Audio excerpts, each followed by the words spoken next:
She didn't mean to text him. She didn't even know his name. But when the most dangerous man in the city said, "Don't move, I'm coming," her world was never the same again. A woman, a wrong number, and a crime lord who decided she was worth saving. What happened next will break your heart before it heals it.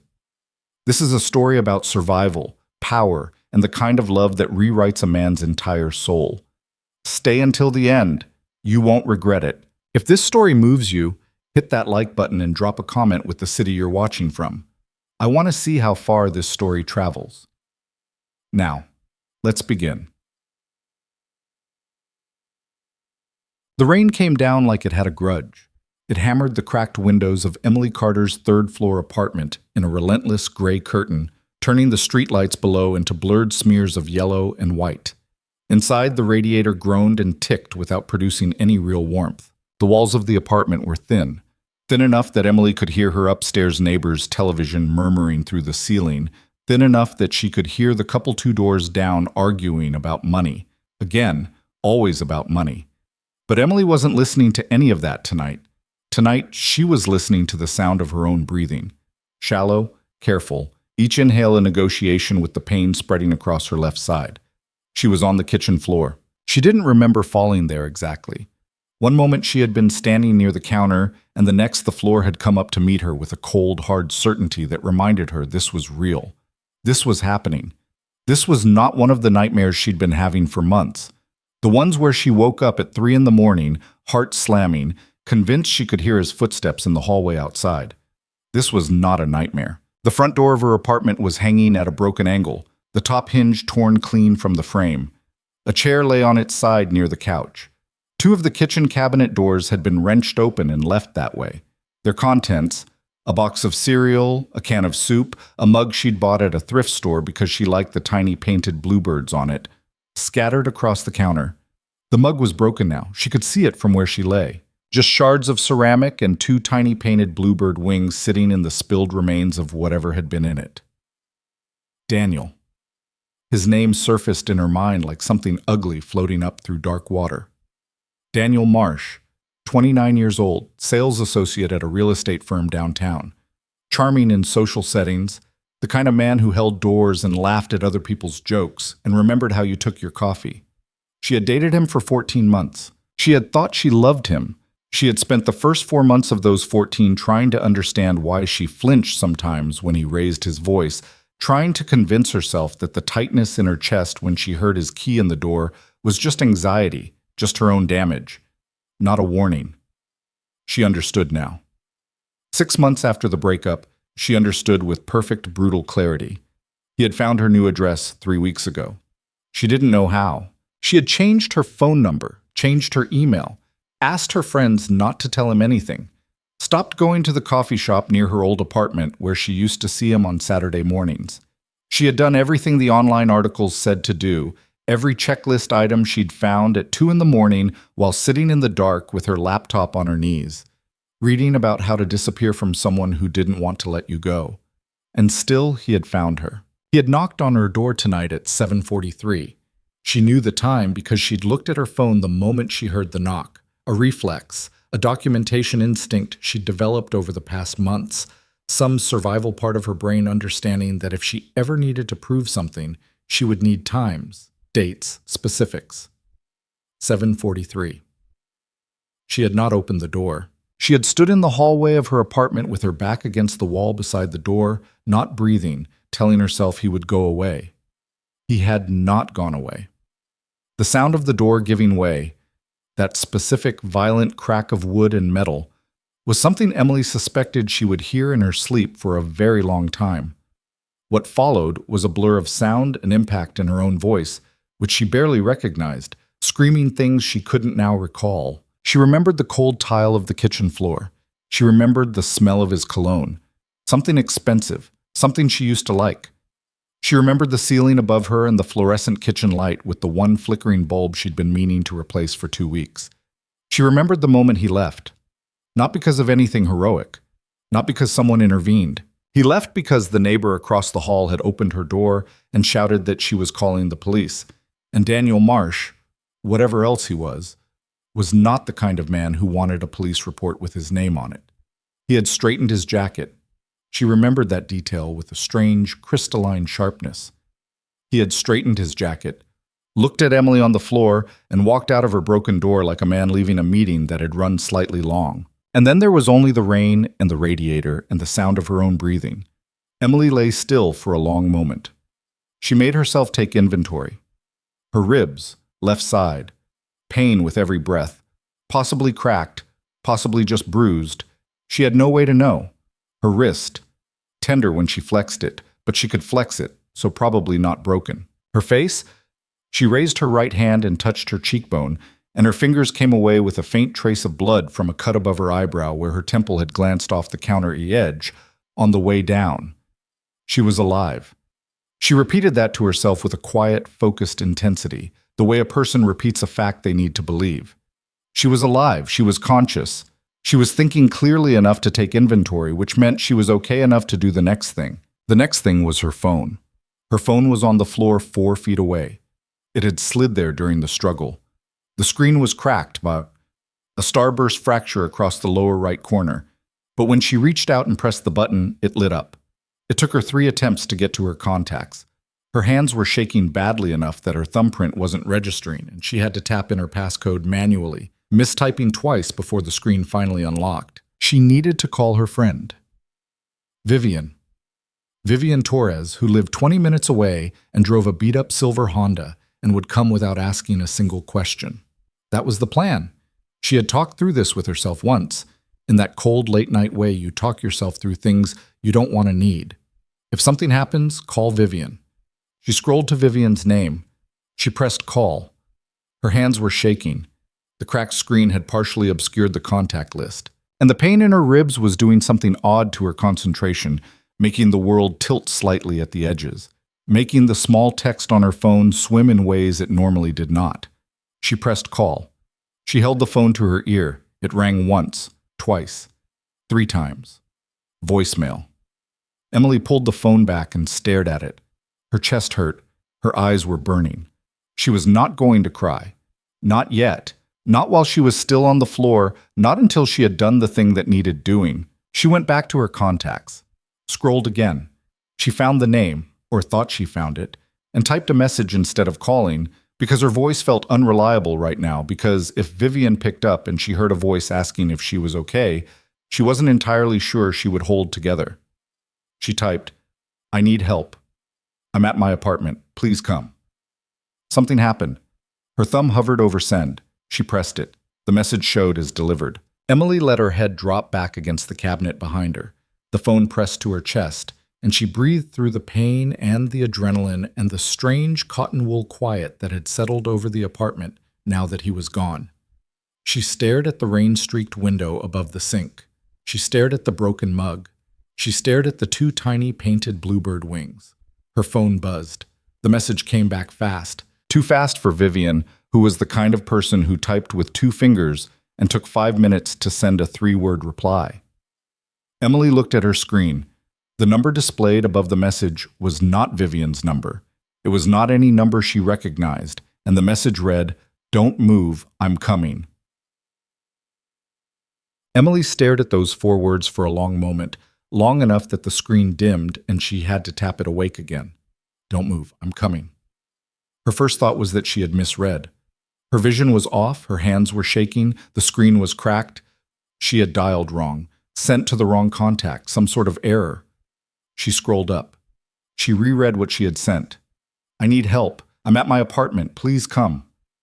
Something happened. She looked at the number again. It was not in her contacts. No name was attached to it. Just 11 digits, unfamiliar, a Chicago area code. She typed back with fingers that trembled only slightly less than before. "Who is this? I think I messaged the wrong number. I'm sorry." The reply came in under 30 seconds. "You messaged the right number tonight. Don't open the door for anyone until I get there. I'll knock 3 times." Emily read that message 4 times. Something was wrong with this situation in ways she was still too shaken and too hurt to fully process. A stranger, a complete stranger, had received her distress message, had replied within seconds, and was now apparently on his way to her apartment. The rational part of her brain, the part that had spent 6 months building safety protocols and reading threat assessment articles and practicing what to say to the 911 dispatcher, said, "This is dangerous. Do not let a stranger into your home." The other part of her brain, the part that was pressed against a cabinet on a cold kitchen floor with a cracked phone screen and a broken door hanging off its hinges and blood drying above her eyebrows, said, "You already had the dangerous thing happen. You're still here. Someone is coming." She didn't reply to the unknown number. She held her phone and she waited. 8 minutes later, there were 3 knocks on her damaged door. Emily pulled herself upright using the cabinet handle, the movement sending a bright spike of pain across her left side that made her breath catch audibly.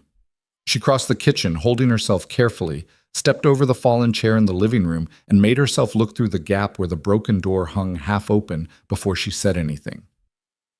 What she saw was not what she expected. She had expected. She wasn't sure exactly what she had expected. Something that matched the strangeness of the situation. Something visibly dangerous or visibly strange. The man standing in her hallway was tall. That was the first thing she registered, because the hallway of her building had a ceiling height of about 8 feet, and this man seemed to occupy a significant portion of it. Not freakishly, but in the way that certain people simply carry height as a natural authority, as though the air around them reorganizes itself accordingly. He was wearing a dark suit, charcoal gray, with a white shirt and no tie, the top button undone, like someone who had been dressed for a formal event and had stopped caring about the formalities some hours ago. His hair was dark, cut close on the sides and slightly longer on top. His jaw was the kind that sculptors seem to have invented as a stylistic challenge, all clean angles and quiet intention. He looked at Emily through the gap in the door. His eyes were dark, very dark, and they moved over her with a rapid clinical assessment that had nothing romantic or predatory about it. It was the assessment of someone who was cataloging damage. Damage he seemed to find significant. "Emily Carter," he said. His voice was low, unhurried, without any of the uncertainty she might have expected from a person standing outside a stranger's apartment on a rainy weeknight. She stared at him. "How do you know my name?" "Your contact is saved in the number you messaged. Your name came through when your message arrived." He paused. "I'd like to come in. I'd also like to understand what happened to your door." Emily looked at the door, back at him. "You could be anyone." "Yes," he said without any apparent offense. "My name is Adrian Valente. You may have heard it, you may not have. Right now, that matters less than the fact that you're bleeding above your right eye, you're holding your left side, and your front door looks like it was introduced to someone's shoulder at high velocity." He looked at her steadily. "I'm not going to hurt you. If I intended to do that, I wouldn't have announced my arrival with 3 knocks." Emily considered that logic. Under normal circumstances, she would have found it deeply insufficient. But she was standing on a bruised floor with a broken door and a stranger who was currently the only person in the world who had replied to her distress message. And the apartment was cold, and the radiator was still ticking uselessly, and her ribs hurt with every breath. She stepped back. She let him in. Adrian Valente moved through her apartment with a quiet, contained efficiency that Emily found herself watching despite everything. He checked the front door, examined the torn hinge with a brief, hard look that suggested it communicated something to him, then crossed to the kitchen and crouched beside the overturned chair and the scattered contents from the cabinets without touching anything. He was checking the scene, she realized, reading it the way someone reads a room when they've spent time understanding what rooms look like after violence. "Sit down," he said. Not unkindly. More the way someone speaks when they've assessed that standing is costing you more than you're letting on. Emily sat on the couch. The cushions sank under her. She realized she was cold, deeply, penetratingly cold, in the way that comes after adrenaline vacates the body and leaves nothing but the raw reality of the temperature. Adrian went to her kitchen, opened the cabinet under the sink, and produced a clean dish towel from a hook she hadn't noticed in 4 months of living here. He ran it under cold water, wrung it out. He brought it to her and offered it without any ceremony. "For your face," he said.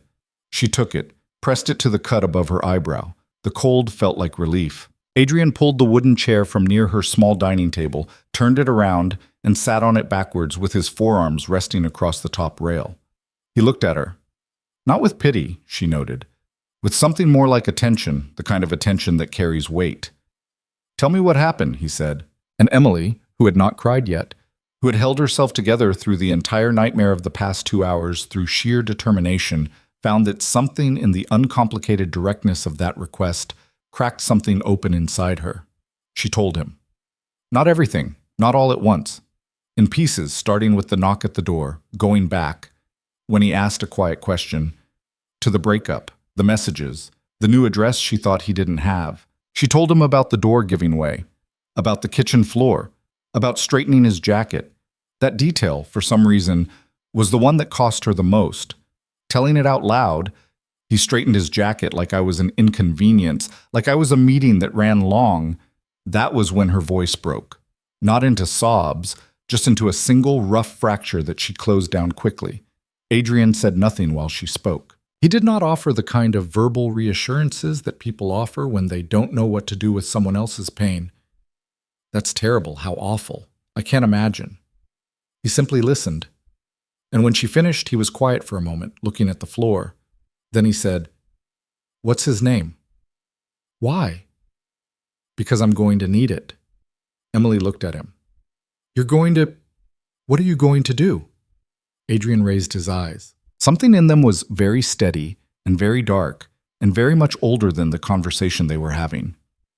"I'm going to make sure he understands that finding your address was the last interesting decision of his life." The words landed in the apartment with a soft, absolute quality that made Emily's skin prickle. She had known, theoretically, from the moment he said Adrian Valente, that she was potentially in the company of someone whose name attached to certain kinds of stories. She lived in the city. She had worked near the waterfront for 2 years as a logistics coordinator for a shipping company. You heard things. Names got attached to things. Power had a texture in this city, and it tended to have a shape, and one of those shapes was the quiet certainty in the voice of the man currently sitting backwards on her kitchen chair. "I don't want anyone hurt," she said, because she needed to say it, because it was true. Adrian looked at her for a moment. "I know you don't," he said. "That's actually one of the things that's going to make this more difficult." He stood. "I have a car downstairs. And 2 people I trust absolutely. I'd like to take you somewhere you can be looked at properly and sleep without worrying about the door." Emily looked at the hanging door. The hanging, broken, entirely non-functional door that Daniel Marsh had introduced to his shoulder. "I don't know you," she said. "You know my name," he said. "I know your name," she agreed. "I've heard things about your name." Adrian didn't pretend to misunderstand her. He looked at her directly. "Everything you've heard is probably true," he said. "I'm not a safe man. I run businesses that don't operate within conventional definitions of legal. I have enemies. I have people who work for me and people who work against me, and I have spent a significant portion of my adult life in rooms most people don't want to know exist." He paused. "I also knocked 3 times. I also came here because you sent a message that said you needed help, and I was raised with the apparently inconvenient belief that when someone asks for help, you go." He looked at her steadily. "You can stay here. You can call the police. I'll leave before they arrive because that would be complicated for both of us. Or you can come with me. I'll take you somewhere secure. I'll have someone look at your injuries, and tomorrow morning you can make any decision you want about what comes next. But tonight, with that door off its hinges," he glanced at it, "tonight, you shouldn't be alone here." Emily followed his gaze to the broken door. The rain was still coming down outside. Somewhere in the building, a door slammed. She felt her body tense in a full system response before she could stop it, her shoulders rising, her breath tightening, her weight shifting toward something that was not quite balance. She looked at the broken mug on the counter. "Okay," she said. It was perhaps the most complicated single word she had ever spoken. Intuition. The car waiting at the curb outside her building was not what she expected. And then again, on reflection, it was exactly what she should have expected. It was a black vehicle, large, long, the kind with tinted windows that carried the specific visual weight of seriousness. There was a driver behind the wheel whose name Emily would learn later was Marco. A broad-shouldered, quiet man in his 40s with gray at his temples and the careful manner of someone who has spent a long time being trusted with things that matter.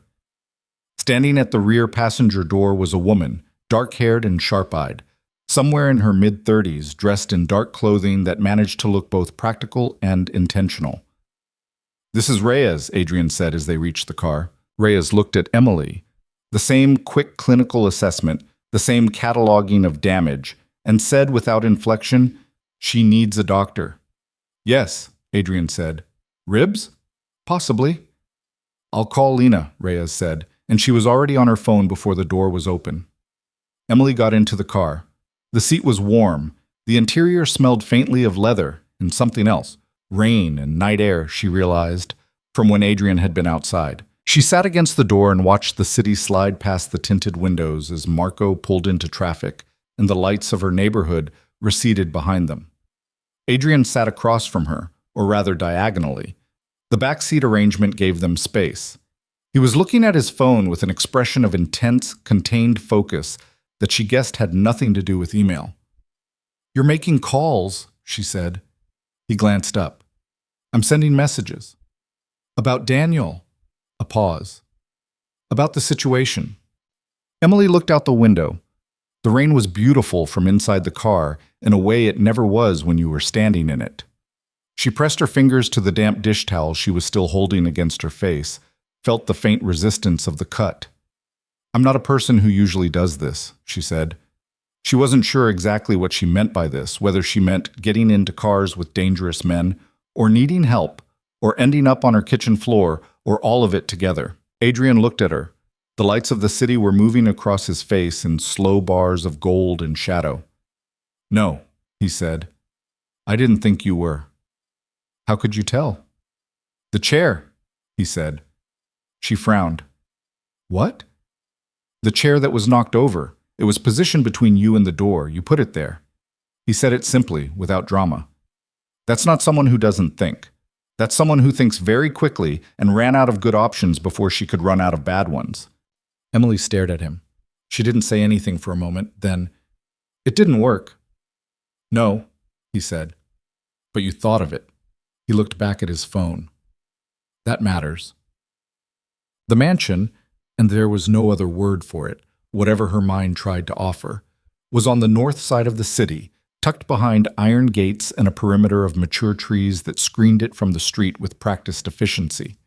From the outside, it read as simply a large private residence. Inside, as Emily was walked through the front entrance by Reyes, with Adrian a half step behind, she understood that the word house was the way a person might describe the Atlantic as water, technically accurate and entirely beside the point. The entrance hall alone was the size of her entire apartment. Dark wood floors that caught the light from a chandelier that was tasteful rather than ostentatious, which somehow made it more impressive. A wide staircase curved upward to the right. Corridors branched to either side. And on the walls, not artwork chosen by a decorator, but photographs and objects arranged with the careful specificity of someone who actually lived with them. A framed map of a coastal city. A black and white photograph of a woman and two children. A set of 3 small paintings, landscapes, that were old enough to have darkened at the edges.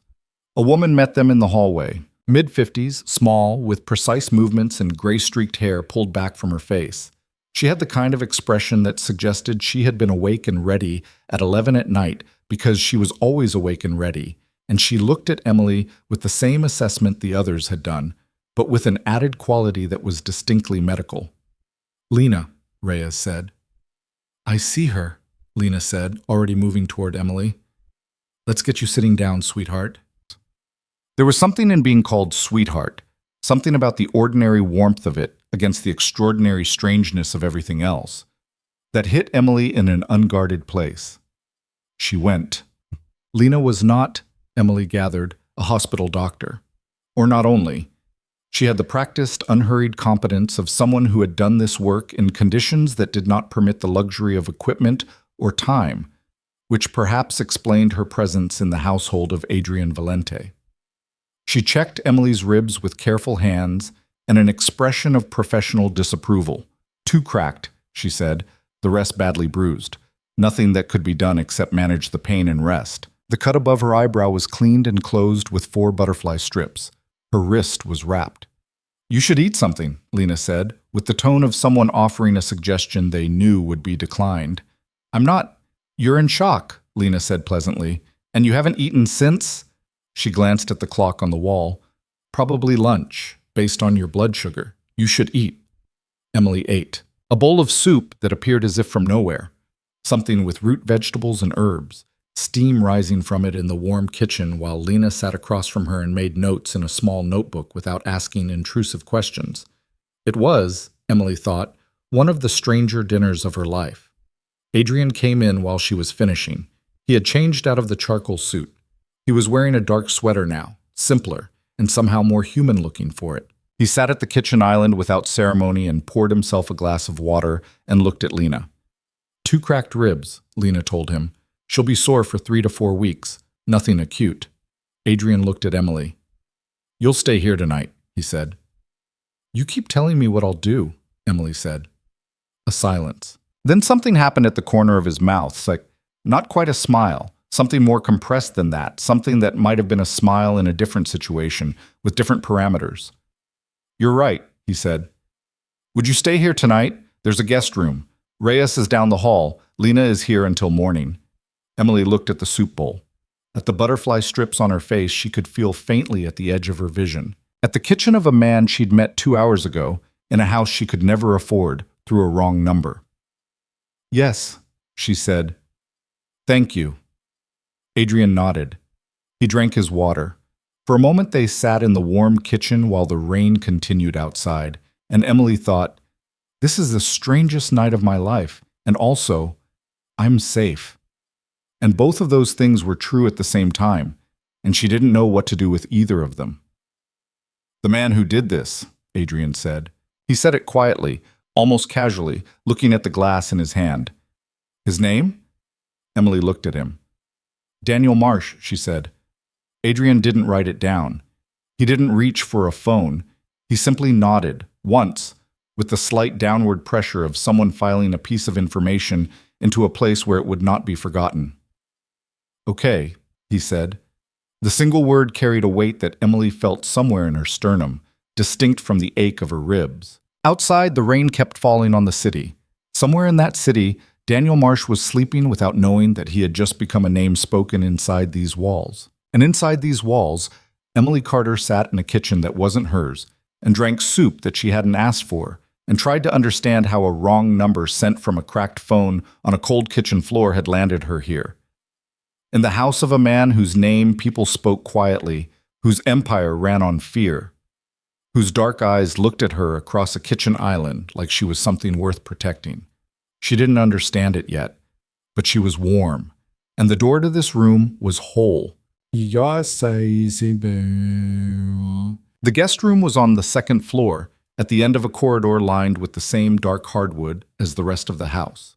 The bed was large, covered in plain white linens, and clean in the way that suggested someone had prepared it recently, which meant Adrian had called ahead, which meant the text she'd sent from the kitchen floor had set something in motion she was only now beginning to glimpse the edges of. Reyes showed her to the door, stopped at the threshold. "There's a lock on the inside," Reyes said. "Not you can lock it if you want, just a statement of fact, offered in the tone of someone who understood why the existence of a lock might matter." "Thank you," Emily said. Reyes nodded. She started to turn away, then paused. "For what it's worth," she said, and her voice was quieter now, with a different quality than the efficient professionalism she'd displayed all evening. "He's not wrong about why he came tonight." She met Emily's eyes briefly. "He doesn't explain himself, usually. I've worked with him for 6 years and I can tell you that. So if it seems strange," she shook her head slightly. "It's not nothing, is all." She left before Emily could respond. Emily stood in the doorway of the guest room for a moment, then went in and closed the door behind her. She turned the lock. The room was still except for the rain. She sat on the edge of the bed. She looked at her cracked phone, which she'd carried here like a talisman. There were 3 missed calls from Vivian, who had apparently seen the message and panicked in the way good friends panic, and a string of texts that escalated from, "Hey, are you okay?" to Emily. Answer your phone to "I'm going to your apartment right now." Emily typed, "I'm okay. I'm somewhere safe. I'll explain tomorrow. Please don't go to the apartment tonight. Door is broken. Don't worry about me. I promise I'm okay." She stared at the words, "somewhere safe." Was that true? She thought about the lock on the inside of the door. She thought about Reyes's voice. He doesn't explain himself usually. She thought about Adrian Valente sitting in a kitchen drinking water and filing the name Daniel Marsh into a place where it would not be forgotten. She thought about being lifted, not literally, tonight, but in some way she didn't yet have language for. About having been seen on that floor and having someone arrive and say, "Without drama, I'm taking you somewhere safe," and meaning it. She didn't know who Adrian Valente was, not fully.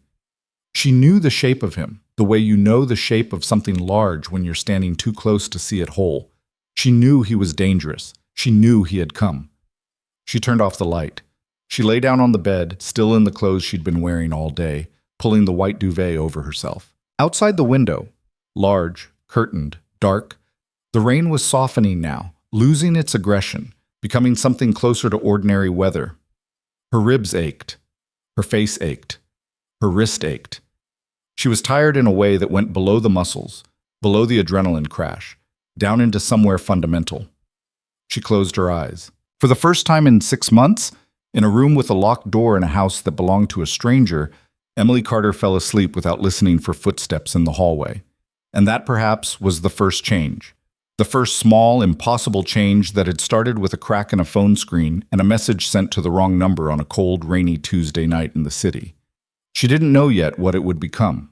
None of us ever do, with the things that change everything. We only know them afterward, when we look back and see the thread. The single, fragile, accidental thread that was pulled the night it all began. She woke to light she didn't recognize. That was the first thing. The quality of it, the way it came through curtains she hadn't chosen in a room whose dimensions were wrong for any room she'd woken in before.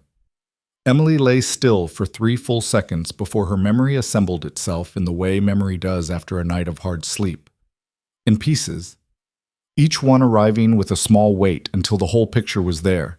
The door, the floor, the rain, the car. Adrian Valente's kitchen, the soup, the butterfly strips, the lock on the inside of the guest room door.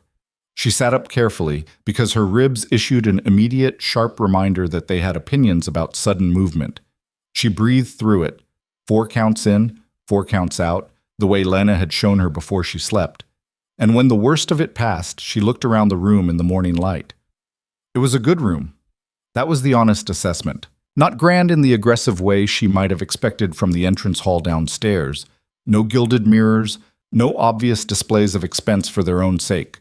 Just a well-proportioned room with good light, solid furniture, a window that looked out over a garden she hadn't known was there, still winter bare but with the particular structured beauty of something that had been designed and tended. Her phone was on the nightstand. 7:41 in the morning. 6 missed calls from Vivian, which suggested that her text last night had not, in fact, resolved Vivian's concern so much as redirected it into a more focused form of alarm. Emily called her back. Vivian picked up on the first ring. "Where are you?" Not hello. Straight to it. "I'm okay," Emily said. "I'm somewhere safe, I promise." "Emily, I went to your apartment. Your door is—" Vivian's voice was tight and high with something that was trying not to become panic. "Your door is broken. There's It looked like it to you. I know. I know what it looks like. He came last night." A silence. Then, very quietly, "Oh, Em. I'm okay. I have cracked ribs and a cut on my face, but I'm okay. I'm really okay." She paused. "I need to tell you something strange." She told Vivian the abbreviated version, the version that skirted the parts she didn't have language for yet. Wrong number. A man came. His name. He brought me somewhere safe. She heard the silence on Vivian's end getting progressively more complicated as the information arrived. "Adrian Valente," Vivian said when she finished. "You've heard of him." "Emily, everyone has heard of him." Vivian's voice had gone from frightened to something harder to characterize. "He runs half the waterfront. The other half is afraid of him." "I know." And you got into his car. Vivian, my door was broken off its hinges. Another silence, longer this time. Then, are you sure you're safe? Emily looked at the locked door, at the window, at the garden below, where a man she didn't know was moving along the path between the bare hedges, hands in his coat pockets, in the unhurried way of someone doing a morning perimeter check, because that is the kind of thing that happens in this household. Yeah, she said. I think I am. She wasn't entirely sure that was the same as safe in any ordinary definition, but it was what she had, and this morning it was enough. She promised Vivian she would call by noon. She hung up, sat for a moment with the phone in her hands, and then, because there was nothing else to do and because staying in the room felt like a decision she hadn't made, she got up, moved carefully, and went to find the rest of the house. What she found, in the broad light of Wednesday morning, was that the mansion was not precisely what it had seemed at 11 o'clock at night. It was still large. It was still built on a scale that required adjustment, but it had the quality of a place that was actually lived in, which made it different from the cold grandeur she'd half expected. Books that had been read sat on shelves in the ways books only sit after they've been read. Slightly uneven, occasionally sideways, one here with a folded receipt bossed as a bookmark. There was a kitchen that smelled like coffee and something warm from the oven, and Lena was at the counter with a mug, reading something on a tablet, and she looked up when Emily appeared in the doorway and said, "Sit, I'll get you something." "You don't need to eat." "You need to eat," Lena said, in the tone that suggested this was the only statement she intended to make on the subject. Emily sat. She ate scrambled eggs and toast and drank coffee that was better than anything she'd made in her own apartment in 4 months, and she watched the garden through the kitchen window and tried to locate herself in the situation she was in. She had been there 20 minutes when Adrian came in. He was dressed simply, dark trousers, a gray shirt, sleeves rolled to the elbows, which she filed as the casual version of the formidable man she'd met the night before. He looked rested in the controlled way of someone who doesn't sleep much but manages it efficiently, and he looked at her with that same direct, assessing quality that she was starting to understand was just how he looked at things. Not rudeness. Attention. "How are your ribs?" he said. "Requesting a transfer," Emily said. Something happened at the corner of his mouth again, that compressed, almost smile. That's Lena's assessment, too. He poured coffee. He stood at the counter rather than sitting, which she was starting to understand was a default position for him, present but not settled, like someone who is always available to move. "I spoke with Reyes this morning. About Daniel. About the situation." He looked at her over the coffee cup. "He won't come back to your apartment." Emily set her fork down. "What did you do?" "I had a conversation." "You had a—" She stopped, looked at him. "Did you hurt him?" "No." The word came without hesitation, and something in its quietness made her believe it. He was given information about the quality of the decision he made last night, and about the consequences of making similar decisions in the future. He paused. "He's a specific kind of coward, the kind that hurts people who seem unable to fight back. Give that kind of man a credible alternative, and they make different choices very quickly." Emily was quiet for a moment. She looked at the garden. She thought about Daniel straightening his jacket. "You're sure?" "Yes." She didn't ask how. She wasn't sure she wanted to know how. Not yet. Maybe not ever. But she believed him with a certainty that was either very good judgment or very poor judgment, and she found she couldn't entirely distinguish between the two this morning. "Thank you," she said. Adrian nodded. He drank his coffee. He didn't perform any sentiment around the moment, didn't dress it up or ask for acknowledgement, and she found she appreciated that more than she'd expected to. He had done a thing. He had said what the thing was. He had moved on. "I'd like you to stay a few days," he said. Emily looked at him. "Your door needs to be repaired," he said, in the tone of someone offering a practical reason he is fully aware is not the only reason. "It will take at least 48 hours. You shouldn't be alone in an apartment without a functional door." "That's—" She stopped, started again. "That's a reason?" "Yes." "Is it the whole reason?" A pause. He looked at her with those very dark, very level eyes. "You were on your kitchen floor last night," he said, "with 2 cracked ribs and a split above your eye. No, it's not the whole reason." The honesty of that landed differently than she expected. She had been braced for something more evasive, more controlled. The directness of it opened a small question inside her that she didn't yet have the words to ask. "All right," she said. "All right," he said. And that was how Emily Carter came to stay in the house of Adrian Valente. She told herself it was temporary. She told herself it was practical. She told herself that the fact that she felt safer inside these walls than she had felt in her own apartment for 6 months was a comment on the past 6 months and not a comment on anything else. She was telling herself a lot of things in those early days. Some of them were even true. The days had a shape to them inside the mansion. Emily discovered this gradually, the way you discover the rhythms of any unfamiliar place, not all at once, but in small accumulated observations that eventually added up to understanding. Adrian rose early and worked from a home office on the ground floor that she hadn't yet been inside, and the sounds of the house in the early morning were the sounds of a place that operated with quiet intention. Low voices, phones handled in hushed tones, the occasional footstep moving with purpose down the corridor. By mid-morning, the pace changed.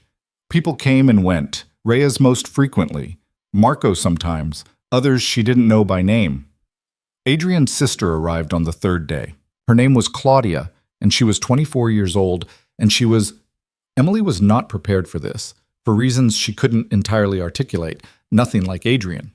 Where he was contained and economical, Claudia was luminous and unguarded, with a quality of openness that seemed almost impractical in the context of the household she'd grown up in. She was small and dark-haired with large eyes, and the kind of directness that was entirely different from Adrian's. His directness was calibrated, hers was simply a factory default. She walked into the kitchen on the third morning, stopped, looked at Emily eating breakfast, and said, "You're the woman from the wrong number." Emily put down her mug. "Word travels." "My brother called me," Claudia said. She sat down across the table without being asked, with the confidence of someone who has never been anywhere in this house that wasn't hers by birthright. "He doesn't call me unless something is worth calling about."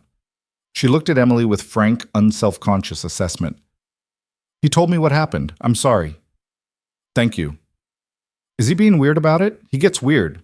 He goes into—" Claudia made a gesture that seemed to mean something like management mode, all the humanity locked in a back room. "He does that when he doesn't know what to do with something."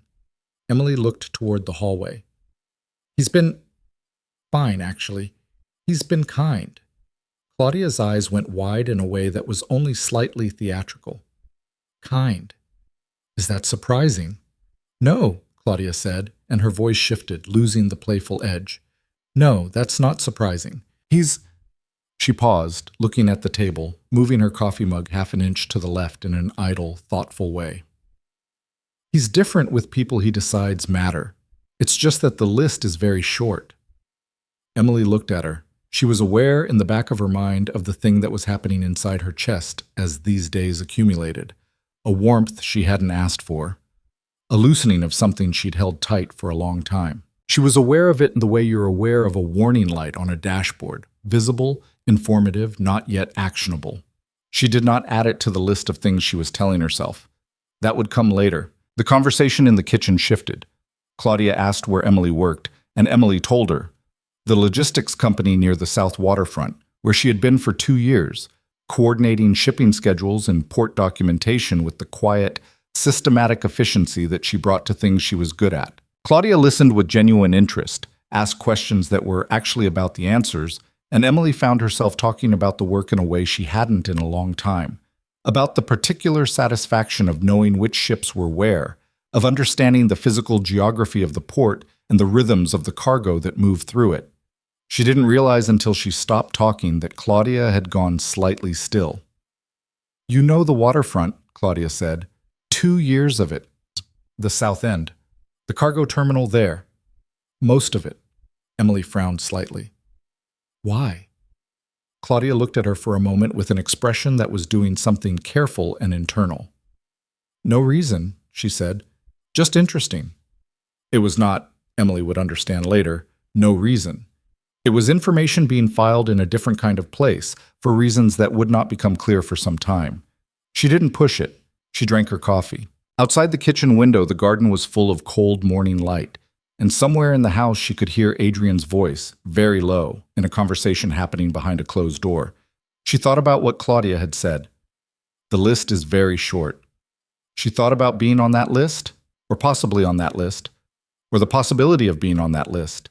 And what she did with that thought was to put it away very carefully in a room she wasn't ready to open. She was good at that. She had been good at it for a long time. She was less good at it as the days continued. There were small things. There always are, with the things that get past the walls you build. Not the dramatic moments, not the speeches, but the accumulation of ordinary small things that don't announce themselves as important until you look back and understand how much ground they covered. The second evening, she had fallen asleep on the couch in the sitting room off the main hall with the book she'd taken from the shelf. A novel, something she'd been meaning to read for years. And when she woke an hour later, disoriented and stiff, there was a blanket over her that had not been there when she sat down, and the lamp beside her had been dimmed to its lowest setting. She didn't ask about it. She didn't need to. The fourth day, she tried to help with something in the kitchen and dropped a glass, and the crash of it brought her heart into her throat in a way she recognized as the hypervigilance of the past 8 months, the flinching at sudden sounds. She stood very still with the glass on the floor around her, breathing. Adrian appeared in the doorway a moment later, not rushing, not alarmed, just present in the way he was present. He looked at her, not the glass. "Breathe," he said. "I'm breathing." "You're not," he said. He said it without judgment. "Breathe." She breathed. He waited until she had, then picked up the largest pieces of glass without commentary, found a broom without asking where it was, swept the rest, left without saying anything more. She looked at the floor where the glass had been, now clean, and felt something move in her chest that she put away immediately in the room with the other things. On the 5th day, she found him in the garden. It was late afternoon, the light going gray and low, the kind of afternoon that compresses everything down to texture and quiet. She had come out for air. Lena had said air was good for healing, which was possibly medical and possibly just Lena's way of making sure Emily moved. And she had come around the side of the house along the path and found Adrian standing at the far end of the garden near the garden wall, not pacing, not on his phone, just standing with his hands in his coat pockets and his face tilted slightly upward in the direction of the low sky. She almost turned back. Something stopped her. She wasn't entirely sure what. She walked down the path and stopped a few feet away, and he didn't react to her arrival in the way people react to being interrupted. No shift of posture, no putting away of expression. He just looked at her as she came alongside him, and they stood together in the gray light for a moment without speaking. "This is where you come when you need to be outside without being available," she said. A pause. "Yes." "How often is that?" "More than I'd like," he said. And something in the way he said it, not complaint, not performance of depth, just the plain fact of it, opened a door she hadn't expected to find in this conversation. "What is it that makes you need to come out here?" she asked. He was quiet for a long moment. The garden was quiet around them. Somewhere past the wall, the city moved with its ordinary intentions. "I run things," he said. "Large things, complex things. And the running of them requires a particular mode, a way of operating." He paused. "Out here I can stop operating. And you can't do that inside? Not when there are people inside who need things from me." "I need things from you," Emily said. "I know," he said. "You're different." She looked at him. "You don't need anything I have to perform," he said. He was looking at the garden wall, not at her. "The power, the decisions, He shook his head slightly. "You needed somewhere to sleep without listening for footsteps. You needed your ribs to heal. You needed soup." He said it without drama, like a list of verifiable facts. "Those are real things. The other..." He gestured with one hand, a compressed, sideways gesture at the general direction of the house and everything it implied. "A lot of that is theater. Out here, there's no theater." Emily was quiet for a moment. "You don't seem like someone who needs to explain himself," she said. "I don't, usually." "Then why are you?" He finally looked at her.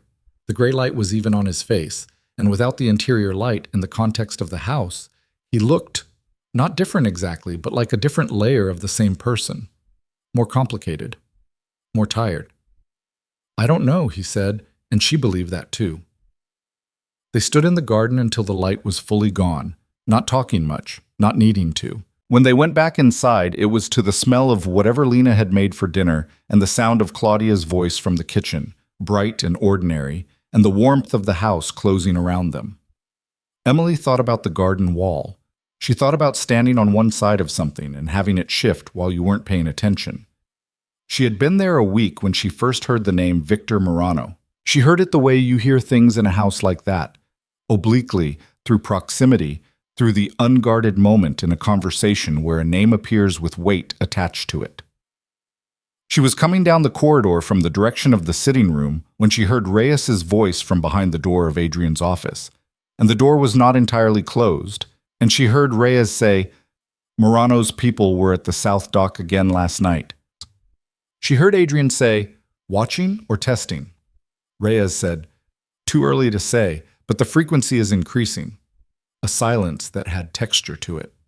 Then Adrian, "All right, double the rotation at the waterfront. Don't draw it obvious."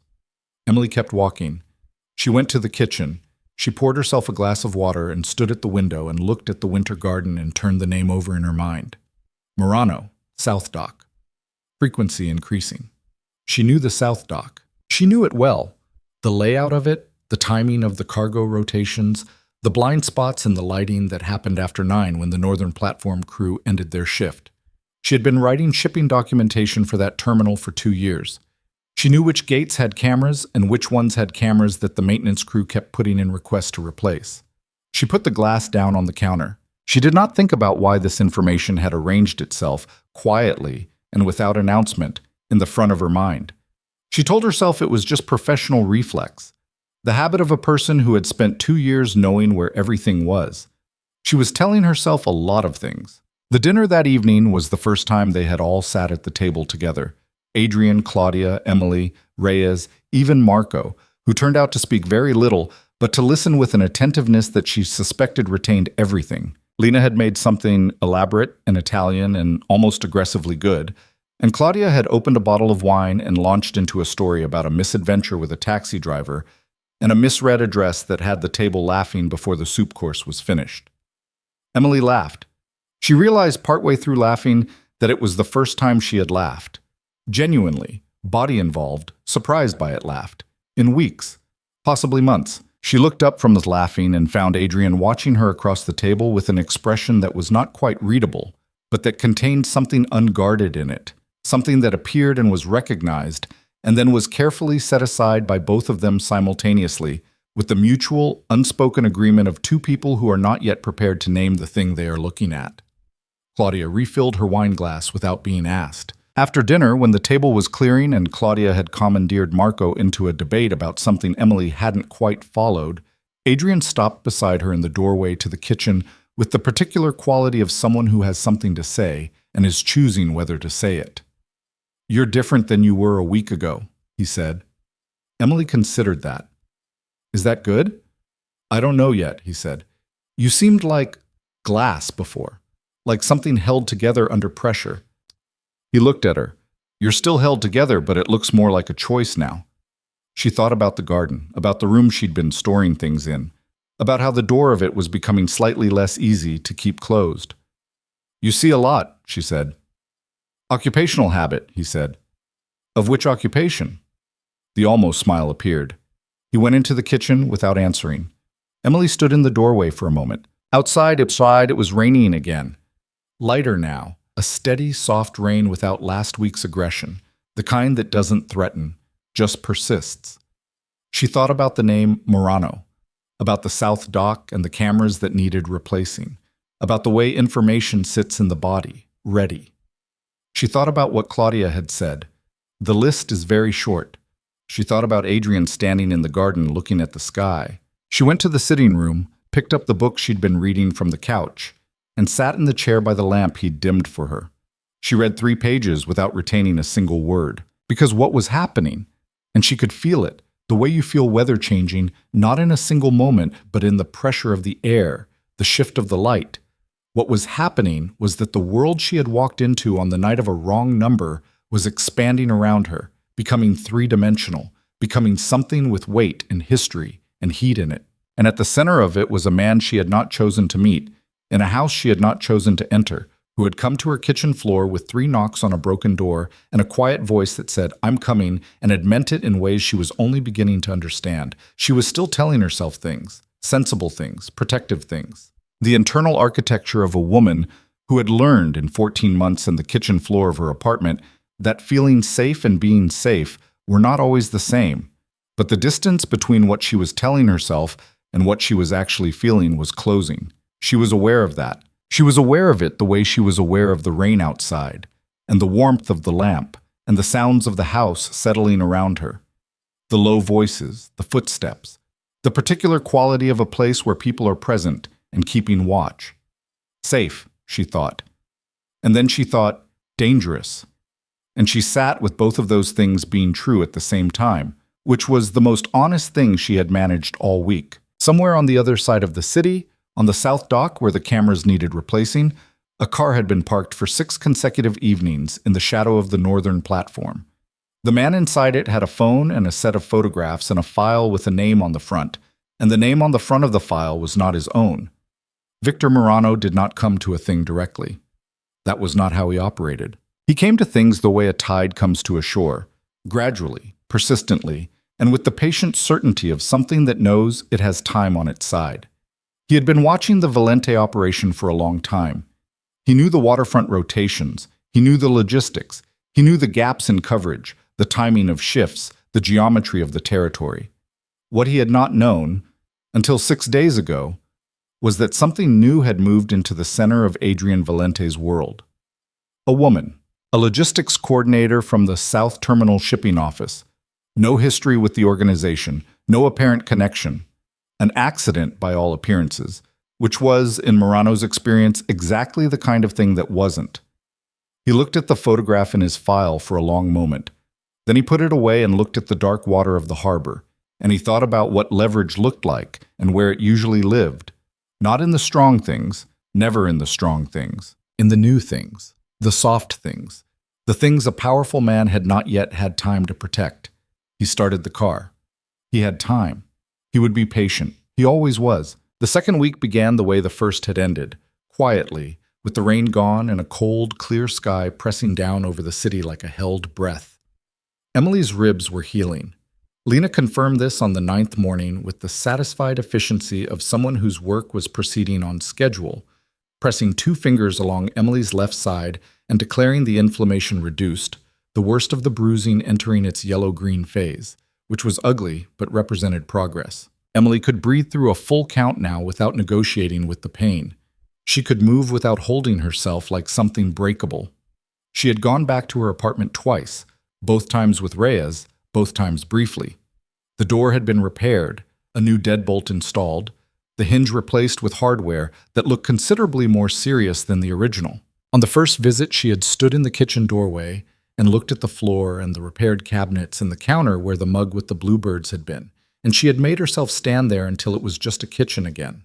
Just her kitchen, with its thin walls and its unreliable radiator and its window that looked out over the street she'd chosen because it was affordable and walking distance from the bus line.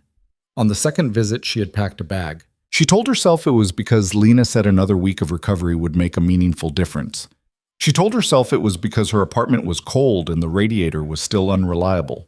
She told herself it was practical. She was running low on things to tell herself. What she knew, with a clarity she was no longer fighting. She slept better in the guest room with the lock on the inside of the door than she had slept in her own apartment in 6 months. She ate better. She moved through this day with less of the flinching, self-monitoring hypervigilance that had become so constant she'd stopped recognizing it as abnormal. The wound was healing, not just the ribs, and the person most responsible for that environment, who had created it not by drama or declaration, but by the steady, uncomplicated fact of his presence, was a man whose life she was still working to understand. She understood more of it now, in pieces, through observation, through the small fragments that Claudia offered with her characteristic unguarded openness, through the occasional window of conversation that Adrian opened and then closed with the precision of someone who has spent a long time managing what he shows. She knew that the empire, the word felt too theatrical, but she didn't have a better one, had come to him not through desire but through sequence. His father had built it, a first-generation immigrant with no tolerance for the pace of legitimate industry, who had discovered that the city had seams in it, gaps between what was legal and what was wanted, and who had moved into those gaps with intelligence and a particular kind of ruthlessness that came from having nothing to lose. He had built something substantial. And then he had died when Adrian was 22 and Claudia was 13, and Adrian had inherited not a choice but a fact. This was what Claudia told her on an afternoon when they were sitting in the upstairs sitting room and the light was doing something warm and angular through the tall windows. Claudia told it simply, without the editorial architecture that people often build around painful history, and Emily listened in the same way. He never wanted it, Claudia said. She was looking at the window, not at Emily.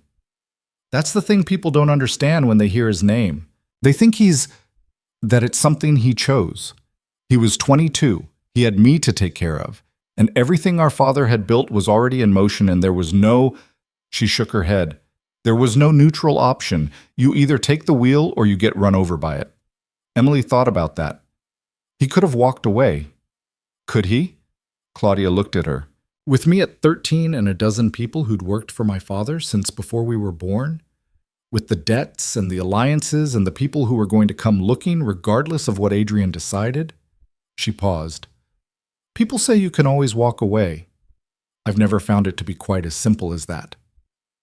Emily thought about her own 14 months, about the checklist articles at 2 a.m, about how long it had taken her to understand that she was in something, and how much longer it had taken her to leave, and how leaving had not, in the end, been the ending. No, she said quietly, it's not simple. Claudia looked at her with the directness she carried everywhere. He's been trying to simplify it for years, legitimize the businesses, move things into the light. It's slow, and it's complicated, and there are people who have a significant interest in the status quo. She paused. People like Murano. The name arrived in the conversation the way Emily had been half expecting it to. Inevitably, the way things arrive when you've been aware of them building at the edge of the room. Tell me about Murano, Emily said. Claudia's expression shifted. Not fear exactly, something more like the specific wariness of someone who has grown up knowing that certain names carry operational weight.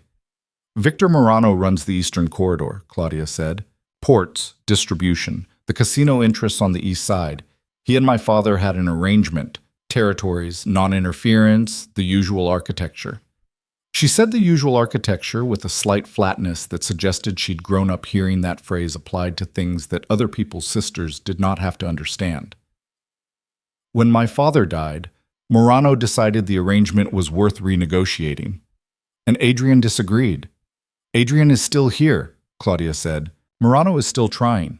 She paused. The difference between them is that Murano has always understood the territory as a resource, something to be extracted. Adrian. She tilted her head slightly. Adrian understands it as a responsibility. The people in it. That's a different kind of motivation. Emily looked at the window. The cold afternoon light was doing its slow work across the floor. Is he dangerous? She said. Murano. Claudia was quiet for a moment. He's patient, she said, which is more dangerous. Emily thought about the car parked outside the dock 6 evenings in a row. She thought about Reyes's voice through the not-quite-closed door. The frequency is increasing. She thought about her 2 years of South Terminal documentation, sitting in the front of her mind like a set of tools left out on a workbench. She didn't say anything about it then. She would say something about it soon enough, but not then. The moment that changed everything came 11 days into her stay, on a Tuesday evening when the house had the particular charged quality of a place where something is being managed very carefully by people who are very good at managing things. Emily had noticed it building since midday. The quality of the footsteps in the corridor, the lowered voices, the way Reyes had walked through the kitchen twice in the span of an hour, with her phone in her hand and the expression of someone reading information they had not wanted to receive. She had not asked. She had learned in 11 days the grammar of this household, and she understood that there were conversations she was not part of and questions that were not hers to ask until someone decided they were. She was in the sitting room when she heard it, Adrian's voice from behind the closed door of his office, and the quality of it was different from anything she'd heard before. Not raised, he did not appear to be someone who raised his voice as a first option. But underneath the controlled surface of it, there was something that was trying to break through, something she could feel from the other side of a closed door, the way you feel a temperature change before you understand its cause. She was on her feet before she'd decided to stand up. She went to the office door, stopped, knocked twice. A silence. Then, "Not now, Emily." She knew, from the way he said it, Emily, her name, which he used rarely and with a precise quality that made her aware of its weight, that whatever was behind that door was significant. She opened it anyway. Adrian was standing at his desk with his back to the door, one hand pressed flat on the surface and the other holding his phone, and Reyes was standing across from him with the expression of someone delivering information they wished they did not have to deliver. And Marco was at the window, which he only ever did when the situation required him to be positioned between something and the outside world. Adrian turned. His face was a controlled thing. She had learned to read the control, learned when it was equilibrium and when it was effort. This was effort. This was the face of a man holding something very large and very heavy and distributing the weight across every available surface because the alternative was unacceptable. "I said not now." "I heard you," Emily said. She looked at Reyes. "What happened?" Reyes looked at Adrian, a fractional thing, a question asked and answered in the time it took to shift a gaze. Adrian said nothing for a moment. Then he set the phone down on the desk with a deliberateness that was itself a kind of violence, and he said, "Claudia didn't come home." The words hit Emily like a physical thing. She had seen Claudia at breakfast, 8 hours ago. Claudia, who had a standing dinner arrangement with a friend across town on Tuesdays, who had texted at 6 saying she was on her way home, who had not arrived. "How long?" Emily said. "Her last message was at 6:12, Reyes said. "It's 9:40. Marco drove the route.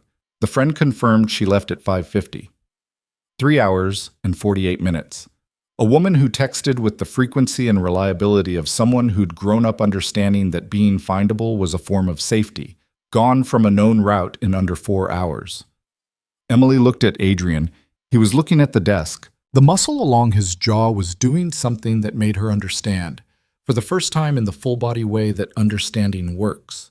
What it looked like when a man who ran an empire on controlled violence was confronted with the possibility that the violence had arrived at the thing he protected most. "Morano," Emily said. It was not a question. Adrian raised his eyes to her. "It's the escalation," she said. "You said the frequency was increasing. This is what increasing was building to." A silence in the room. Reyes was watching her. Marco had turned from the window. "We don't know that," Reyes said, with the careful professionalism of someone who knows exactly what they know and exactly what they don't. "Then what else?" Emily said. Another silence. "Reyes," Adrian said. His voice was very quiet. "Start with the waterfront contacts. Cross-reference the Eastern Corridor holdings." He looked at Emily for a moment, and something in the look was complicated in a way she couldn't fully parse. Some combination of the controlled fury he was managing and something else, something that had to do with her being in this room, with her having opened the door he'd told her not to open. "Go." Reyes went. Marco followed. The door closed behind them. Adrian stood at his desk. Emily stood at the door she'd opened. They looked at each other across 12 feet of office that suddenly felt like a different kind of space than any room she'd been in with him before. "You shouldn't be in here," he said. "Claudia is missing," Emily said. "I know that." "Then you know that right now whatever you're protecting me from by keeping me out of this room is less important than finding her." She held his gaze. "I know the South Terminal. I know the Eastern Corridor docks better than any logistics company in the city. I've been in every loading facility, every transfer point, every blind spot in the security grid between the main port and the end of Morano's territory." She paused. If he took her somewhere to hold her, it's somewhere controlled, somewhere with access management, somewhere the geography matters. I know that geography. Adrian was very still. "You're not one of my people," he said. It was not a rejection. It was a statement being made while he looked at her and evaluated something. "I know that too," Emily said, but Claudia spent the afternoon telling me about your father, and about Murano, and about the difference between understanding territory as a resource and understanding it as a responsibility. She paused. So let me be responsible for this part, the part I actually know. The room was very quiet. Adrian looked at her for a long time. Then he said, "Sit down." She sat. He opened his laptop and turned it toward her. "Show me what you know," he said. She showed him. It took 40 minutes. 40 minutes of Emily pulling from 2 years of accumulated knowledge, mapping the terminal layout against what she knew of Murano's operational patterns, identifying the facilities with the right combination of controlled access, isolation from regular port traffic, and loading infrastructure that could manage movement of people as well as cargo. She talked through it with the focused precision that was its own muscle memory, and Adrian listened with the quality of attention that had become familiar to her, and 2/3 of the way through she said, almost to herself, "The consolidation facility at Pier 17. She stopped. "What is it?" Adrian said. "Pier 17 has been under a maintenance shutdown for 3 weeks, she said slowly. Officially. But the shutdown filing was submitted through one of Murano's shell logistics companies. She looked up at Adrian. "I processed the documentation. I thought it was routine. Maintenance shutdowns happen."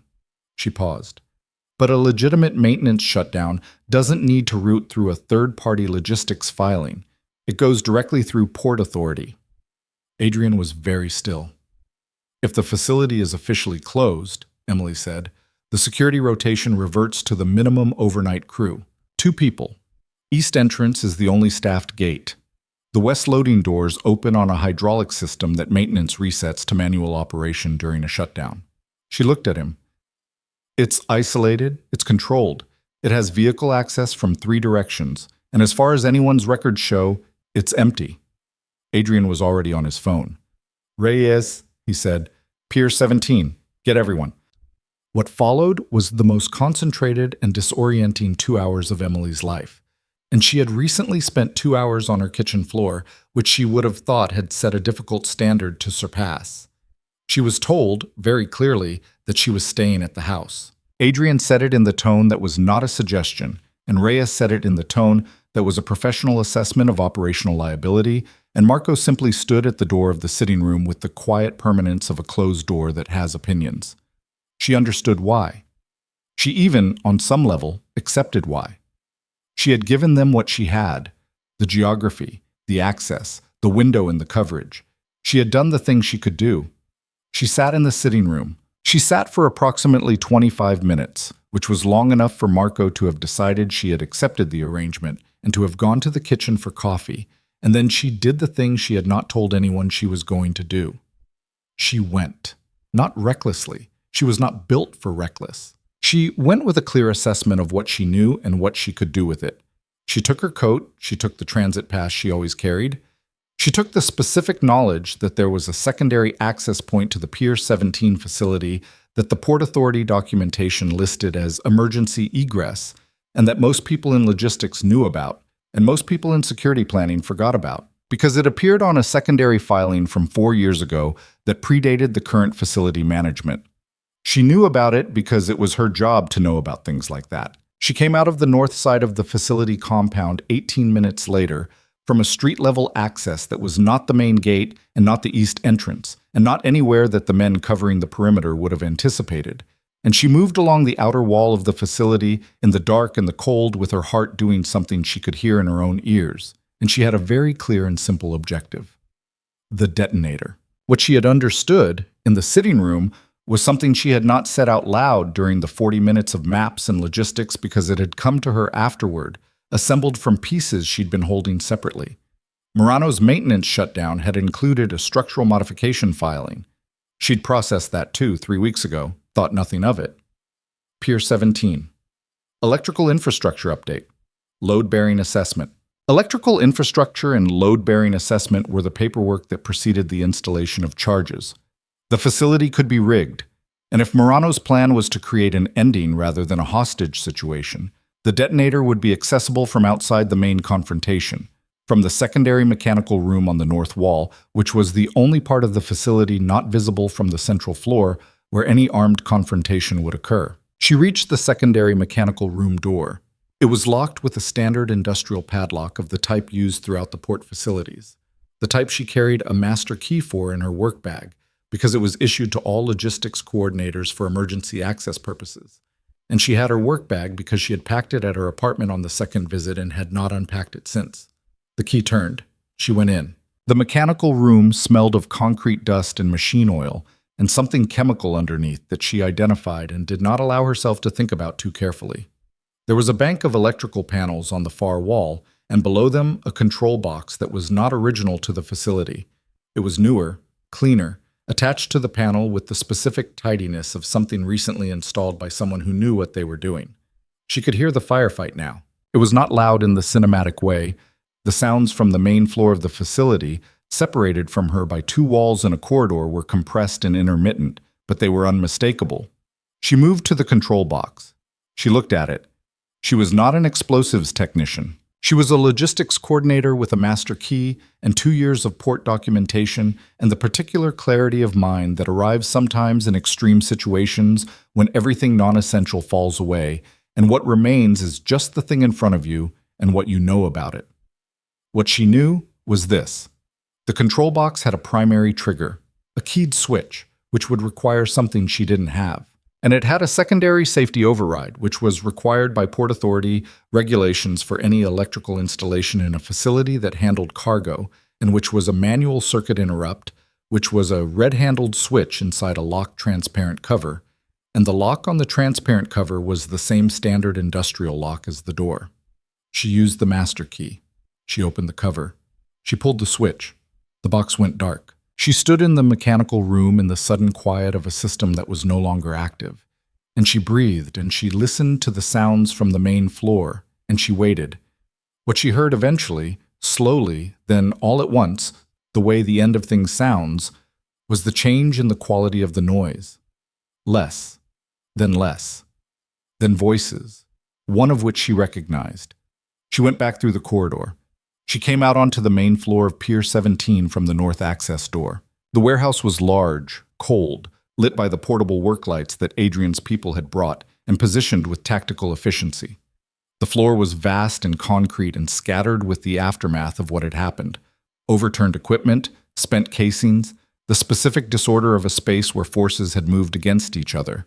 At the far end, near the eastern loading dock, there was a group of people she didn't know. Morano's men, from the look of them, now stationary in the specific way that men become stationary when the situation has resolved against them. And in the center of the floor, there was Claudia. She was on her feet. That was the first thing Emily registered. She was standing, she was upright, she had a cut on her face, and her coat was torn, but she was on her feet and her eyes were open, and she was looking at her brother, who was approximately 4 feet away from her and bleeding from his left arm, and looking at her with an expression that Emily would not have known how to describe except to say it was everything the controlled surface of him had been sitting on top of for 11 days. He reached out and took Claudia's face in both his hands. He said something very low, inaudible from where Emily stood, something that was only for his sister. Claudia's eyes filled.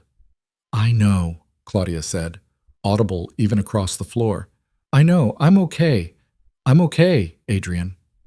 Emily stood at the north access door and watched the two of them and felt something move through her that was not anything she had words for. Then Reyes appeared at her elbow. "You were supposed to stay at the house," Reyes said. "Yes," Emily agreed. "You pulled the secondary override." "Yes." A pause. "How did you know about the secondary override?" "Emergency egress filing 4 years ago," Emily said. "Port Authority Regulation 712, required on all electrical installations in cargo-rated facilities." She paused. "It's in the documentation." Reyes looked at her for a long moment with an expression that was doing several things simultaneously. Professional reassessment, something resembling respect, and something else that might have been the beginning of a different kind of regard. "He's going to be angry," Reyes said. "I know," Emily said. "Are you prepared for that?"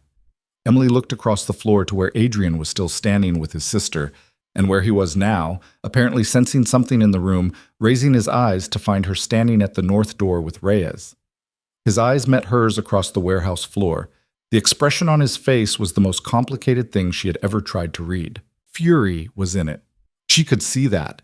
the controlled, banked fury of a man who had told her to stay and had been disobeyed in a situation where disobedience carried mortal risk.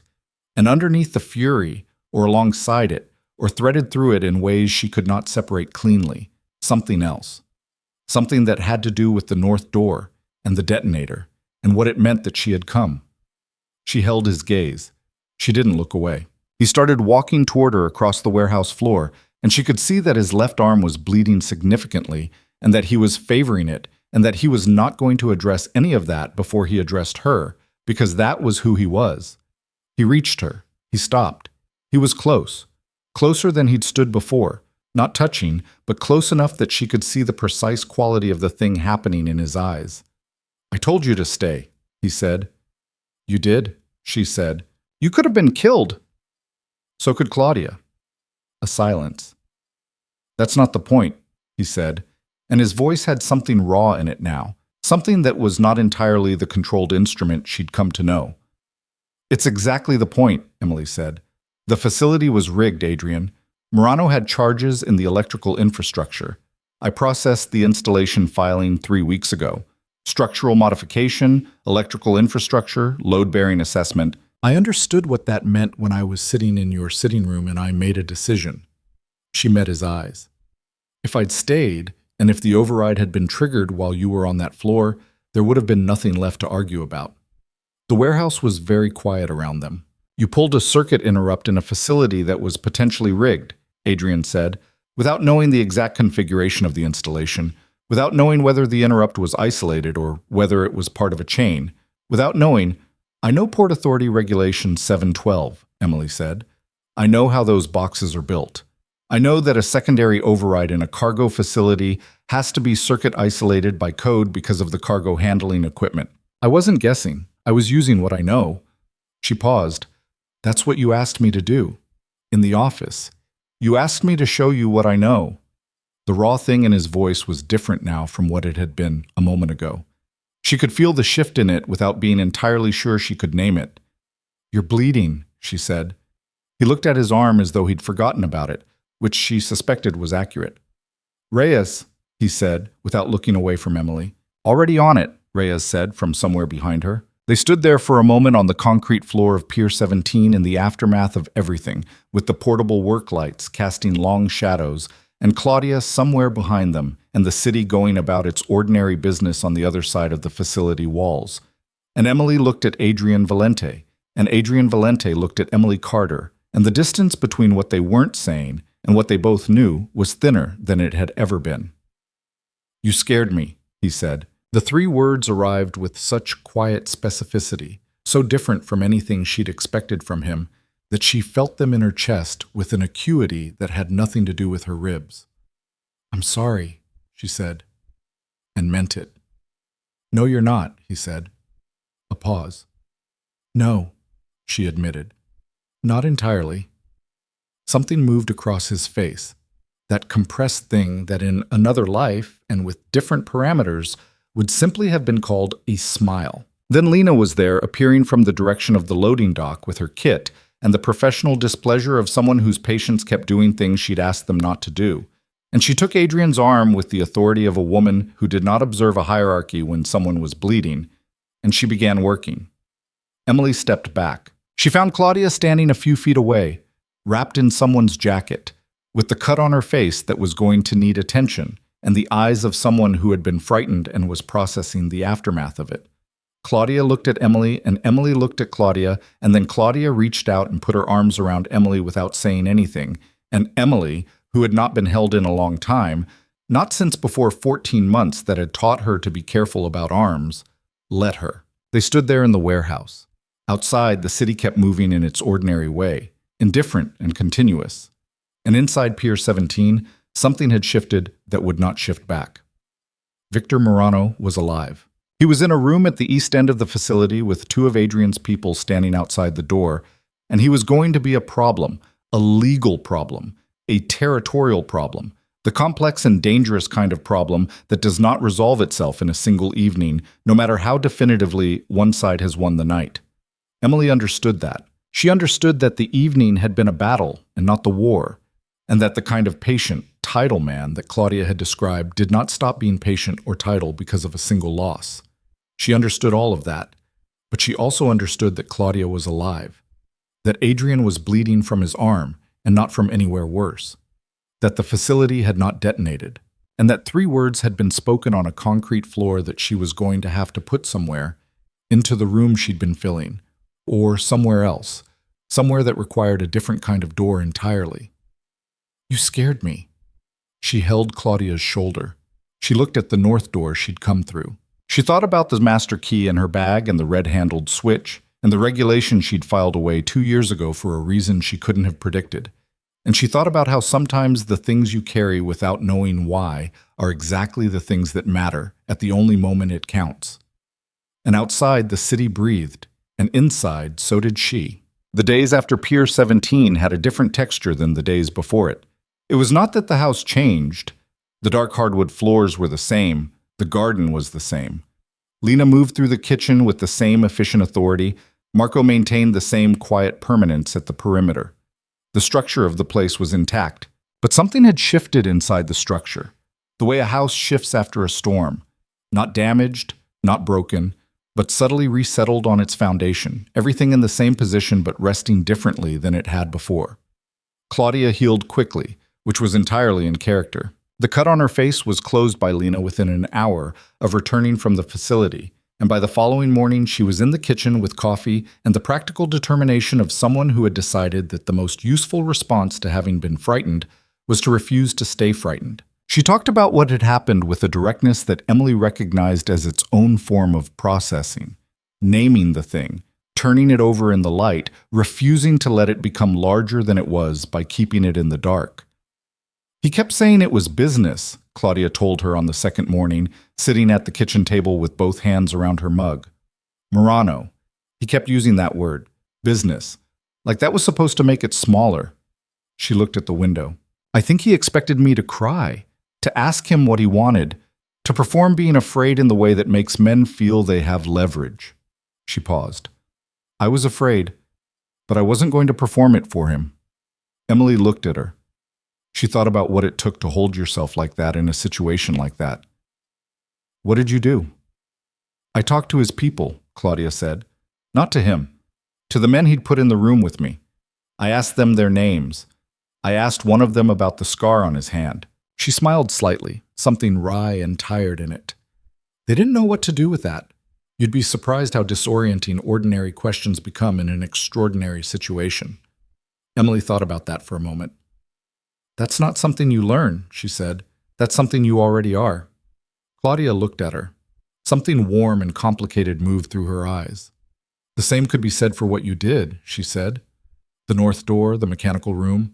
People who are afraid of themselves don't do things like that." Emily looked at her coffee. "I was terrified," she said. "Of course you were," Claudia said. "That's different from being afraid of yourself." It was one of those exchanges that Emily found herself turning over afterward, in the quiet of the guest room or the sitting room, holding it up to different angles of light. She thought about what it meant to be afraid of something and do it anyway, not out of bravado, not out of the performed courage that looked good from outside, but out of the particular, clear-eyed decision that the thing in front of you mattered more than your own comfort. She had been making those decisions for years, quietly, without naming them. The decision to leave Daniel. The 14 months before she made it, the slow accumulation of understanding that had eventually become undeniable. The cracked phone on the cold floor, reaching for help with hands that were shaking. She had been afraid every time. And she had done the thing anyway. She was doing it now, or beginning to. The thing with Adrian did not announce itself. It did not arrive in the form of a conversation with a clear structure, a declared moment with clean edges. It arrived the way most true things arrived, gradually, and then all at once. And the all at once part was preceded by so much gradual that by the time it happened you had already known it for a long time. His arm healed on the same schedule as her ribs, and Lena supervised both recoveries with the even-handed efficiency of someone running a convalescence ward that happened to be located inside a crime empire. Emily had found herself, in those early days after the warehouse, sitting in the kitchen or the sitting room with Adrian in the way that two people sit in the same space when neither of them has decided to be there, but neither of them has decided to leave. not performing proximity, just occupying the same room, which had become comfortable in a way that took her by surprise when she noticed it. They talked. That was the thing she had not expected. Not the conversations that were about the situation, the operational discussions that she was sometimes included in now as a matter of practical geography, her knowledge of the port and the terminal documented and referenced by Reyes with professional thoroughness. Those conversations made sense. They had a logic. But the other kind, the kind that happened in the evenings in the kitchen or in the garden on the days when the cold was dry enough to be bearable, the kind that wandered from one thing to another without apparent destination. Those were the conversations she had not anticipated, and they were the ones that were changing everything. She learned that he read history, not as background or context, but with the absorbed attention of someone who found in it the patterns that explained the present. He had shelves of it in the office she had now been inside many times. And when she asked about one particular book, a dense text on the collapse of certain city-states, he had talked about it for 20 minutes with the unguarded enthusiasm of a man who had forgotten, temporarily, to manage his presentation. She learned that he had taught himself to cook during the years after his father died. Not because anyone expected it of him, but because it was a thing he could do alone in a kitchen at midnight that produced a concrete result and required his complete attention and gave him an hour in which he was not required to manage anything. She found this out because she came into the kitchen at 11:30 on a Wednesday, and he was making something complicated with garlic and wine and the practiced focus of someone in a private ritual, and he glanced up and said with no particular self-consciousness, "Sit down, it'll be 20 minutes." And she sat down and they ate at midnight at the kitchen island and talked about nothing important, which turned out to be its own kind of important. She learned that he went to the garden not just when he needed to stop operating, but when something had happened that he was required to feel and had not yet found the mechanism for. She learned this because she began to know from certain qualities of the house in certain moments when he was there, and twice she went out and found him and stayed, and both times they stood in the cold and talked about things that had nothing to do with what he was actually processing, and she understood that this was its own form of company, being with someone without requiring them to explain themselves, and that it seemed to be a form he needed. What she was doing, she understood, was seeing him, and he was letting her. That was the most unexpected part. Not that she cared for him. She could trace that. She could map the accumulation of it, could identify the moments and their weights, but that he was allowing himself to be seen by her. For a man who operated on control and managed surfaces and had, by Claudia's account, spent the better part of a decade being known only by his function rather than his interior, the allowance was significant. She didn't rush it. She recognized it, and she waited, the way you wait for something fragile to stabilize. The conversation came on a Thursday evening, 22 days after the warehouse. They were in the sitting room. The lamp was on, the one he'd dimmed for her, what felt like a long time ago now. She had her book. He had a file he wasn't reading. The fire in the fireplace was doing its steady work. Outside, the city was making its late-night sounds, muted through the glass, existing at a remove that felt less like isolation and more like a considered distance from things that were too loud.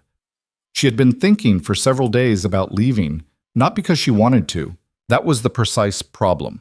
She did not want to, and the not wanting was something she needed to examine rather than simply inhabit. Her door had been fixed for weeks. Her ribs were healed. She had returned to work 3 days ago, remote access first and then in person, back to the terminal documentation and the shipping schedules and the particular satisfaction of knowing exactly where things were. She had a life. It existed outside these walls. Vivian had texted 6 times asking when she was coming back to it. She was choosing to be here. She needed to understand what she was choosing. "I've been thinking about going home," she said. Adrian looked up from the file he wasn't reading. The shift was small, the way he stilled just slightly, the way a room stills when the temperature changes. "When?" he said. "I don't know yet." She looked at the fire. "That's the honest answer. I've been trying to figure out whether not knowing is wisdom or avoidance." He was quiet for a moment. He set the file on the cushion beside him and looked at her with the full, undivided quality of his attention, which she had learned to receive without flinching. "What's keeping you from knowing?" he said. She turned the question over. She thought about the answer she could give, and the answer that was true, and the distance between them, which was not very far, which was another thing that had changed. "You," she said. The word arrived in the room with a weight that she had intended, but which was still startling to hear in her own voice. Adrian said nothing. He was very still in the way he was still when he was not suppressing a reaction, but genuinely receiving something, processing it at a depth that showed on the surface only as stillness. "I came here on a wrong number," Emily said. "I came here hurt and scared and with nowhere else to go, and you gave me a room with a lock on the inside and soup and someone to look at my ribs." She paused. "And then it became something else, something I didn't choose and didn't plan and don't entirely know what to do with." She looked at him. "That's what's keeping me from knowing when I'm leaving. I'm trying to figure out what this is before I walk out of it." "What do you think it is?" he said. "I think you know what it is," she said. "I think you've known longer than I have, which is saying something because I've known for a while." A silence. Not uncomfortable. Or not only uncomfortable, the kind of silence that has content to it. Adrian stood up. He moved to the fireplace and stood with one hand on the mantel, looking at the fire, and for a moment he was in profile to her. The clean angles of his face in the firelight, the line of his shoulder, the particular quality of a powerful man standing at the edge of something he doesn't fully control. "I don't do this," he said. His voice was quiet. "This..." He stopped, chose different words. "People in my life occupy specific positions. They are people I trust operationally, people I am responsible for, people I'm in opposition to. Those are the categories." He paused. "You don't fit any of them." "What category do I fit?" Emily said. He turned and looked at her. "I don't have one," he said. "That's the problem." She held his gaze. "Or maybe that's the point," she said. The fire settled in the grate with a small, soft sound. Emily. Her name, in his voice, with the precise weight he always gave it. "I need you to understand something about what I am.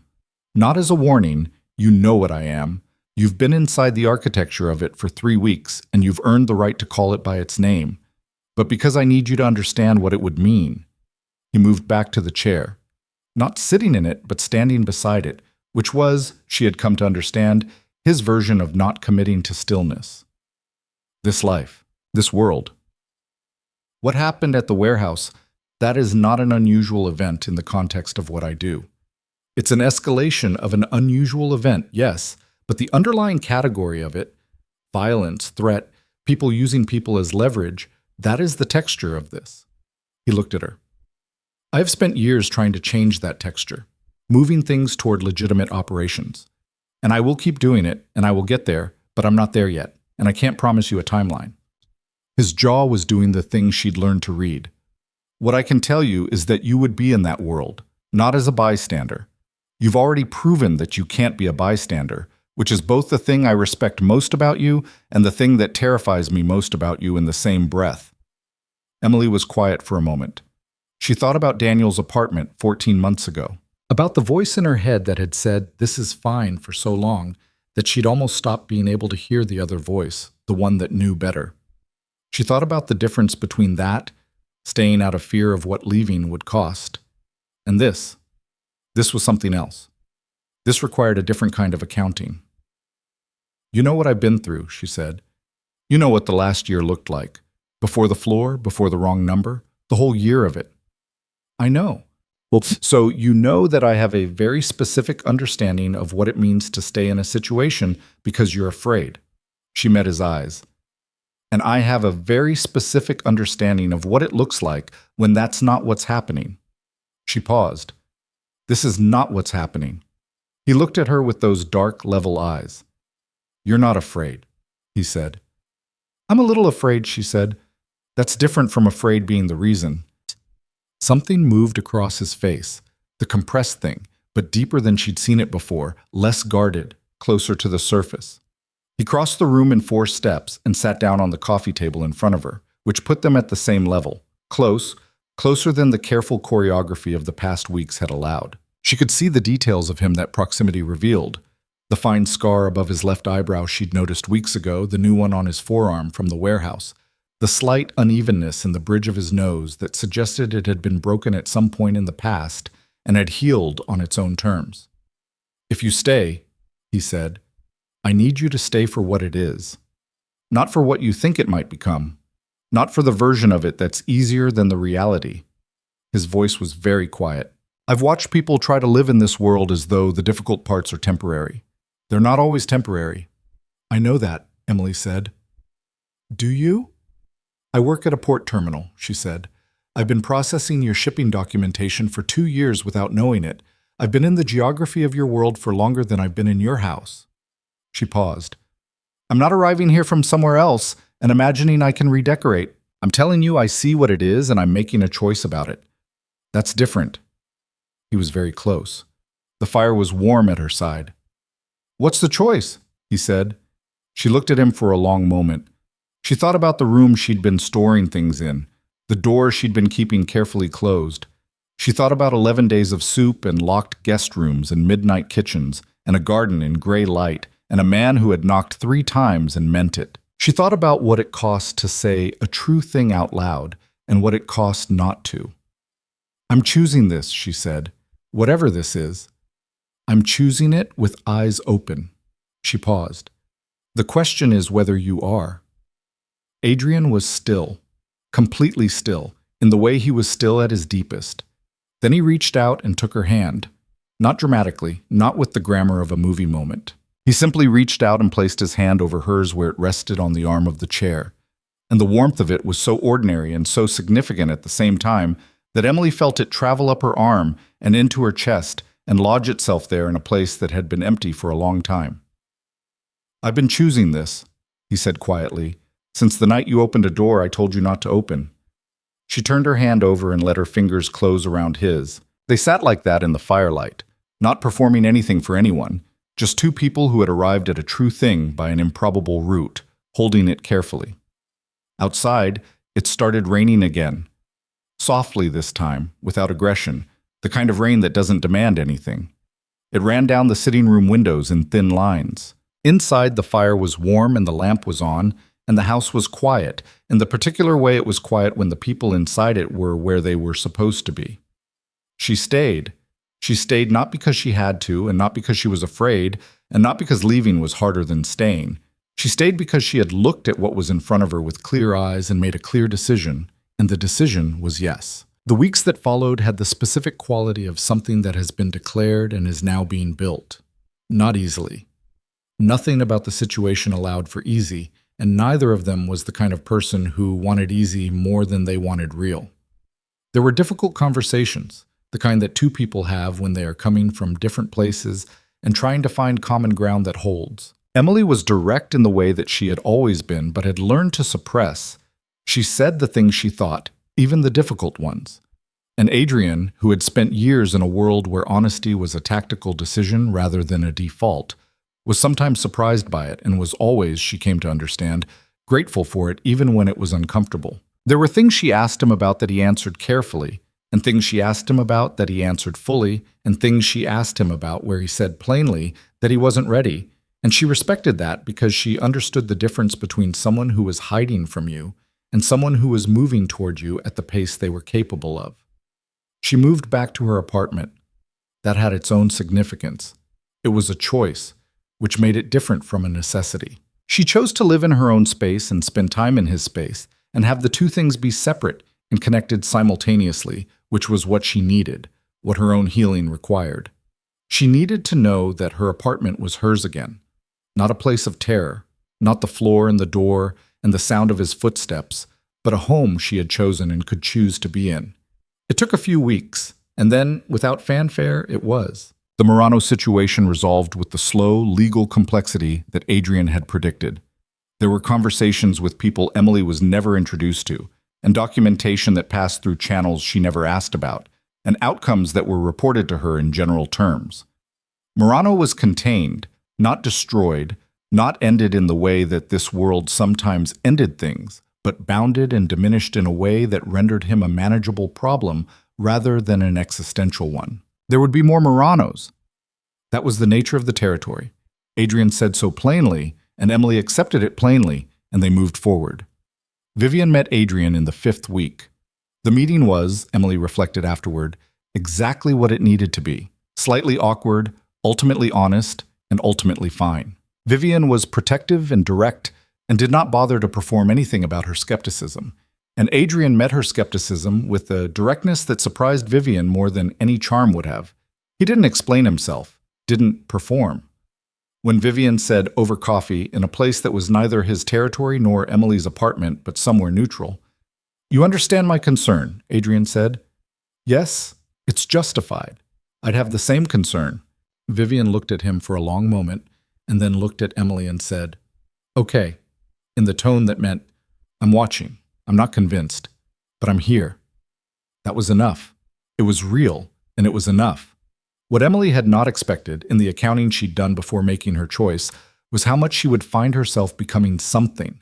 Not being made into something by Adrian or by the circumstances, she rejected that framing because it gave away a causality she didn't believe. But in the context of this life, in the act of choosing it and navigating it and bringing herself fully into it, she found that parts of her that had been quiet for a long time were not quiet anymore. She went back to work and she was better at it. Not technically. Technically, she had always been good, but she was better in the room. She spoke in meetings in a way she hadn't before. She contradicted a shipping manager twice in the same week and was right both times and didn't apologize for it. Her supervisor noticed. She noticed her supervisor noticing. She talked to Claudia every few days by text and sometimes in person. Claudia had started quietly and without announcement, spending time at a women's shelter 2 neighborhoods from the house, not officially, not as a program or a philanthropic designation, just going, sitting with people, talking to them, because she understood something about being frightened and being held and finding your feet again. She didn't make a thing of it. It was just something she was doing. Emily watched this and thought about the woman who had asked a captor's guard for his name and the story of his scar. She thought about the ways people turned what happened to them into a resource for other people, and how that was different from performing survival, and how it was, in fact, the only kind of recovery that put anything back into the world. It was on an evening in the 5th week, sitting in the garden after dinner, the garden that was beginning now to show the earliest hesitant signs of spring, a few brave shoots pushing up through the soil along the south wall, that Adrian said something that changed the shape of what she was thinking. He had been quieter than usual all evening, not withdrawn. She had learned to distinguish the two, but interior, working through something. "I want to talk to you about the business," he said. She looked at him. "Which part of it?" "The part that comes next." He looked at the garden. "I've been thinking about a timeline, the legitimate transition. The businesses I've been moving toward legal operation. I have lawyers, and I have accountants, and I have a structure that works at the pace I've been running it." He paused. "I want to run it faster." Emily was quiet, watching the side of his face. "What changed?" she said. He looked at her. "The warehouse. And before the warehouse." He said it simply. "I've been managing toward a destination for years, moving things incrementally. And what happened at Pier 17? With Claudia, with you." He stopped, started differently. "I understand better now what it costs. The pace I've been moving at assumes a future I can't guarantee at this pace. And I'd rather—" He paused on the next words, the way a man pauses on something he has to mean in order to say it. "I'd rather get there while the people I want to share it with are still here." Emily looked at the garden, at the small shoots along the south wall. "What does moving faster look like?" she said. "It looks like choices," he said. "Choices that cost something. Stepping back from revenue streams that are profitable and illegal in ways I've been maintaining because the transition costs were high. They're not going to get lower." He paused. "It looks like exposing myself to a period of operational vulnerability because I'm changing the structure during a time when the structure is already under pressure. From Morano's remaining people," she said, "and others." He was direct about it. "It will be a difficult period, a year, possibly 2. And on the other side of it," he stopped again. "On the other side of it is something I actually want to live in." She thought about what he was describing, the specific kind of courage it required.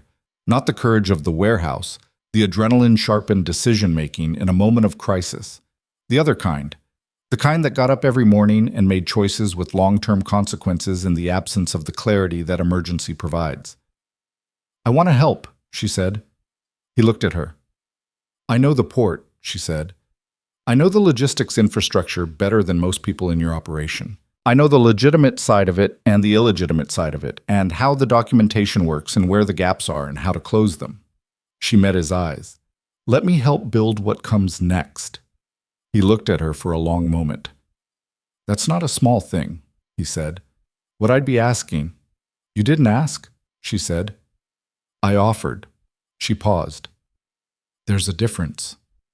The almost smile, deeper than it had ever been. There is a difference, he said. The garden was quiet around them. The early spring evening was cold, but not harshly so. The kind of cold that felt like something retreating rather than something advancing. Somewhere past the garden wall, the city made its continuous sound.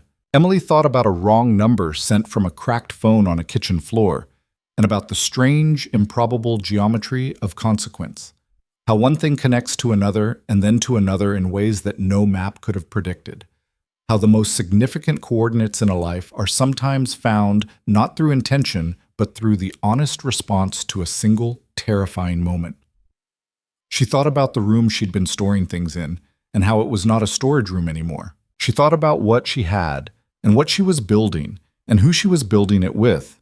She looked at him, at the line of his profile against the failing light, at the particular quality of a powerful man who was in the process of choosing something stronger than power. She reached out and took his hand. He turned it over and held hers. They sat in the garden while the last of the light went out of the sky, not talking, not needing to. Inside the house, they could hear Claudia's voice from the kitchen. She was on the phone, laughing at something, the bright and unguarded sound of a person who was alive and whole and making her way back to herself. Emily listened to that sound. She felt Adrian's hand around hers. She thought, this is what it feels like when you choose something real.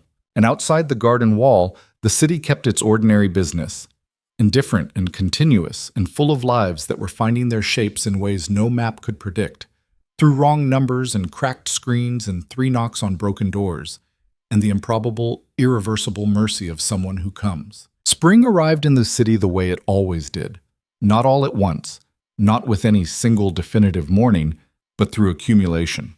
A degree warmer, an hour more of light. The bare branches along the garden wall putting out their first tentative leaves, small and pale and serious about it. Emily noticed all of it. She had become over these months a person who noticed things she had not noticed before. Or perhaps she had always noticed them, and the noticing had simply been crowded out by the constant, exhausting work of managing fear. Now that the fear had largely vacated, there was space. The garden. The quality of morning light through the kitchen window. The way the city sounded different on a Saturday than on a Tuesday. A texture to it she had never registered when every day was spent navigating the same internal landscape of watchfulness and dread. She was not the same person she had been on that kitchen floor. She knew this not in the dramatic, declarative way of someone narrating their own transformation, but in the quiet, practical way of someone who notices that a task which used to cost everything now costs very little. She walked into rooms without positioning herself near the exit. She heard unexpected sounds without her heart immediately recalibrating to threat. She reached for what she wanted in a conversation and said it directly, without first running it through the filter of how will this land, what will it cost me, is it worth it? It was worth it. That was the thing she had learned, at some point between the wrong number and the garden and the fire and the hand in hers. Things that were true were worth saying. People who were real were worth choosing. A life that was actually hers was worth building, even when the building was difficult, even when the foundation was still being renegotiated in parts. The transition had been difficult in exactly the ways Adrian had predicted. He had said a year, possibly 2. The first 9 months delivered on that forecast without apology. They were months of complex legal architecture, of carefully unwinding operational structures that had been built over years of accumulated decisions, of lawyers and accountants and quiet conversations in offices that Emily was sometimes present for and sometimes not. There were moments of tension that she recognized from the quality of the house, from the compressed efficiency with which Adrian moved through certain days, from the way Reyes occasionally looked at her with the expression of someone performing a real-time assessment of how much information was helpful and how much was burden. Emily had been clear about this from the beginning. I don't want to be managed, she had told Adrian, in one of those direct conversations that he had come to trust as much as he found them initially uncomfortable. I don't want information withheld from me because someone decided I couldn't handle it. I can handle it. I'd rather know. He had looked at her for a long moment. Then, "It will worry you." "Being kept in the dark worries me more," she said. "I spent 14 months telling myself things were fine because I didn't want to look at what was actually in front of me. I don't do that anymore." He understood that. He respected it in the particular way he respected things, not with words, but by changing his behavior. The information came. Not all of it, not the operational details that were genuinely not hers to carry, but the shape of things, the honest status reports, the unvarnished version of where the transition was and what it was costing. What it was costing in those first 9 months was significant. 3 of the port operations were closed entirely, legitimate on paper, but structurally dependent on arrangements that could not survive scrutiny, and Adrian had made the decision that scrutiny was coming regardless and that it was better to choose the ending than to have it chosen. The Eastern Corridor holdings, the ones that had intersected with Murano's territory, were sold off through a process that Emily helped structure because she understood the logistics of the port infrastructure in ways that the lawyers did not. That had been her contribution. Not dramatic, not heroic, nothing like the North Door and the red-handled switch. Just competence, applied consistently, in the direction of something real. Reyes had told her around the 6th month without ceremony and without making a large thing of it, "You're good at this." Emily had looked up from the documentation she was reviewing. "The logistics?" "All of it," Reyes said. She paused, in the way Reyes paused when she was deciding whether to say the rest of what she was thinking, which Emily had learned to wait out because the rest was usually worth having. "I've watched a lot of people try to exist in this world from the outside. Most of them either get absorbed by it and stop being who they were, or they stay on the outside and it costs the relationship." She looked at Emily directly. "You found a third thing." "What's the third thing?" Emily said. "You're in it without being of it," Reyes said. "You're helping build the version that comes after. That's different." She picked up her own stack of documents. "It matters. I wanted you to know that." Emily thought about that for a long time after. The moment with Victor Murano came in the 9th month, and it came in the form of a legal filing rather than a confrontation, which was both anticlimactic and entirely appropriate. Murano had been, true to Claudia's description, patient. His containment after Pier 17 had been real but not absolute, and in the months that followed he had made several careful, probing moves. Not violent, not direct, but the kind of pressure that a man with lawyers and financial resources and a grudge applies over time. He had challenged 2 of the property transfers. He had filed a regulatory complaint against the port operations that Adrian was legitimizing, citing procedural irregularities that were technically accurate and entirely bad faith. He had, in the particular way of men who cannot accept that a thing has been decided, kept finding new expressions of his unwillingness to accept it. The regulatory complaint was the one that required Emily directly. It was built on an interpretation of the Port Authority documentation that was wrong. She knew it was wrong because she had written the documentation, 3 years of it, and she understood exactly what the filing meant and exactly how Murano's lawyers had deliberately misread it. She spent 3 days building the response with the focused, methodical energy of someone doing the thing they are genuinely best at. She cross-referenced 4 years of filing history. She produced a documentation trail that was so thorough and so clear that when the Port Authority reviewed it, the complaint was dismissed within a week. Murano's lawyer called Adrian's lawyer and said, with the professional neutrality of someone delivering a message they were paid to deliver, "Our client acknowledges the resolution and considers the matter closed." Adrian relayed this to Emily in the kitchen on a Tuesday evening, with the compact, quiet satisfaction of someone reporting a concluded operation. "That's it?" Emily said. "That's it," Adrian said. She looked at him. "You're sure?" His leverage was the regulatory angle. Without it, the other challenges don't hold. And Murano understands resource allocation. He won't keep spending on a position that can't win. He paused. He's patient, not irrational. Emily was quiet for a moment. She thought about the car parked outside the dock, 6 evenings in a row. The photograph in the file, the way Claudia had described him. He comes to things like a tide. "It feels too clean," she said. "It is clean," Adrian said. "You made it clean. The documentation you built was unassailable. There was no creative interpretation that held up against it. He looked at her steadily. Sometimes things end because you did the work well enough that there's nothing left to fight. She sat with that for a moment. Okay, she said. Okay, he said.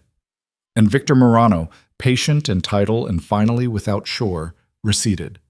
Claudia's work at the shelter had, by the 9th month, stopped being a quiet, unofficial thing and become something else. It happened gradually, and it happened because Claudia was Claudia, because she asked the guard for his name and the story of his scar, because she sat with frightened people and asked them ordinary questions, and created, through the consistent force of her own refusal to look away, a space where they could be ordinary people rather than circumstances to be managed. The shelter director had asked her, sometime around the 5th month, if she would consider formalizing her involvement. Claudia had thought about it for 2 weeks, and then said yes, with the condition that she be allowed to develop a specific program, not therapy, not case management, but something more lateral, a peer support model built on the understanding that the most effective thing you could offer someone who had been frightened and controlled was the company of someone who had also been frightened and controlled and had found their way back to themselves. She was building it now. It had a name. She had told Emily the name on an afternoon in the kitchen, slightly shy about it in the way that people are shy about things they care about most. The Anchor Program. Because, Claudia had explained, when you've been in water that's trying to take you somewhere you don't want to go, what you need first is not a destination. What you need is something to hold. Emily had looked at her across the kitchen table and felt something she couldn't entirely contain. That's right, she said. That's exactly right. Claudia had looked down at her coffee, smiling in the private way of someone who has just heard a thing they needed to hear confirmed. Adrian's going to help fund it, Claudia said. He was going to before I asked. I let him tell me about it like it was his idea. She glanced up. He needs to think he's taking care of things. He's taking care of things, Emily said. Yes, Claudia said, but he needs to think he thought of it first. She paused. It's a small thing. I allow him the small things. Emily laughed. Actually laughed. The body-involved, surprised kind. Does he know you do that? Claudia picked up her mug with an expression of complete serenity. Absolutely not, she said. The day that Emily thought of, later, as the day the transition completed. Not the legal completion, which came with filings and signatures and a quiet dinner with the lawyers who had spent 9 months building the new structure. But the real completion, the one she felt in her body, was an ordinary Tuesday in late spring. She had been at the terminal all morning, back in her full-time role now, and the day had been busy in the satisfying way of days when the logistics actually work. Cargo moving on schedule, documentation clean, the particular pleasure of a system functioning with the efficiency it was designed for. She had eaten lunch at her desk and had a good conversation with a colleague who had started 2 months ago and was learning the filing system and had asked Emily 3 questions that were genuinely good questions, the kind that came from someone who was actually thinking about the work rather than performing familiarity with it. She came to the house in the late afternoon, which was the rhythm they had found. Her apartment, his house, the movement between them feeling less like a negotiation and more like breathing, the natural back and forth of 2 lives that were separate and connected and comfortable with both. She let herself in with the key she'd had for 4 months. The house was quiet, in the particular mid-afternoon way it was quiet when operations were calm. She went to the kitchen, poured water, looked at the garden through the window. The garden was full now, properly full. The south wall covered in something climbing and pale green, the beds along the path showing the structured abundance of things that had been well tended through winter and were now repaying the attention. She thought about the first time she'd seen it, bare and winter still, standing at the same window in the early morning of her second day here, trying to locate herself in the situation she was in. She was located now. She heard him before she saw him. His footsteps in the corridor, the particular rhythm of them that she had learned the way you learn a language, not through study, but through immersion. He came into the kitchen and found her at the window and stopped for a moment in the doorway, in the way he sometimes did, as though the sight of her in his kitchen required a beat of adjustment, a moment to account for the fact that this was real. She turned around. He looked different than he had 9 months ago. Not dramatically. He was not a man who changed dramatically or externally. The change was in the quality of him. The control was still there, But it was no longer doing the work of containment. It was just precision now. The natural economy of a person who thinks clearly, undisguised by the constant managed effort of keeping something heavy from being visible. He looked like a man who had put something down. "The Reinhold transfer finalized this morning," he said. He said it with the quiet simplicity of someone delivering a piece of information they have been carrying for a long time and are glad to set down. The Reinhold Holdings, the last of the major operational structures that had required restructuring, had been the final piece of the legal transition. 9 months of careful, painstaking work, and this morning it had been done. Emily looked at him. "How do you feel?" she said. He thought about that for a moment. Actually thought about it, which was something that had changed. The willingness to sit with the question rather than route around it. "Like something I've been carrying for a very long time just got lighter," he said. She crossed the kitchen and stopped in front of him. She looked at his face, the scar above the eyebrow, the one on his forearm, the particular architecture of a man who had been in difficult places and had come through them and had chosen, finally and deliberately, to come through them towards something rather than simply away from something. "It should feel like that," she said, "because that's what it is." He reached up and put his hand against her face. In the careful, deliberate way he touched things he valued, not tentatively, but with full attention. She turned her cheek slightly into his palm. "I want to talk to you about something," he said. "All right." "Not today," he said. "Soon. When the timing is—" He stopped. Something in his expression was doing a thing she hadn't seen before. A new kind of openness, or the old kind at a new depth. "I've been thinking about what comes next. Not operationally, personally." He held her gaze. "I want to talk to you about it when I found the right words." Emily looked at him. She thought about what the right words meant, coming from a man who had spent most of his adult life not saying the interior ones. She understood that he was telling her something. Not asking, not proposing, not declaring, just telling her that he was building towards something and wanted her to know it was coming. "Take your time," she said. "I'm not going anywhere." The almost smile, but warmer than it had ever been. The kind that reached the parts of his face that the controlled version didn't. "I know," he said. "That's the thing. Well, dinner that evening was loud in the way that dinners in that house were loud when things were well. Claudia had come with the news about the Anchor program's first official intake of participants, which she delivered with the barely contained energy of someone who had built something and was watching it start to work.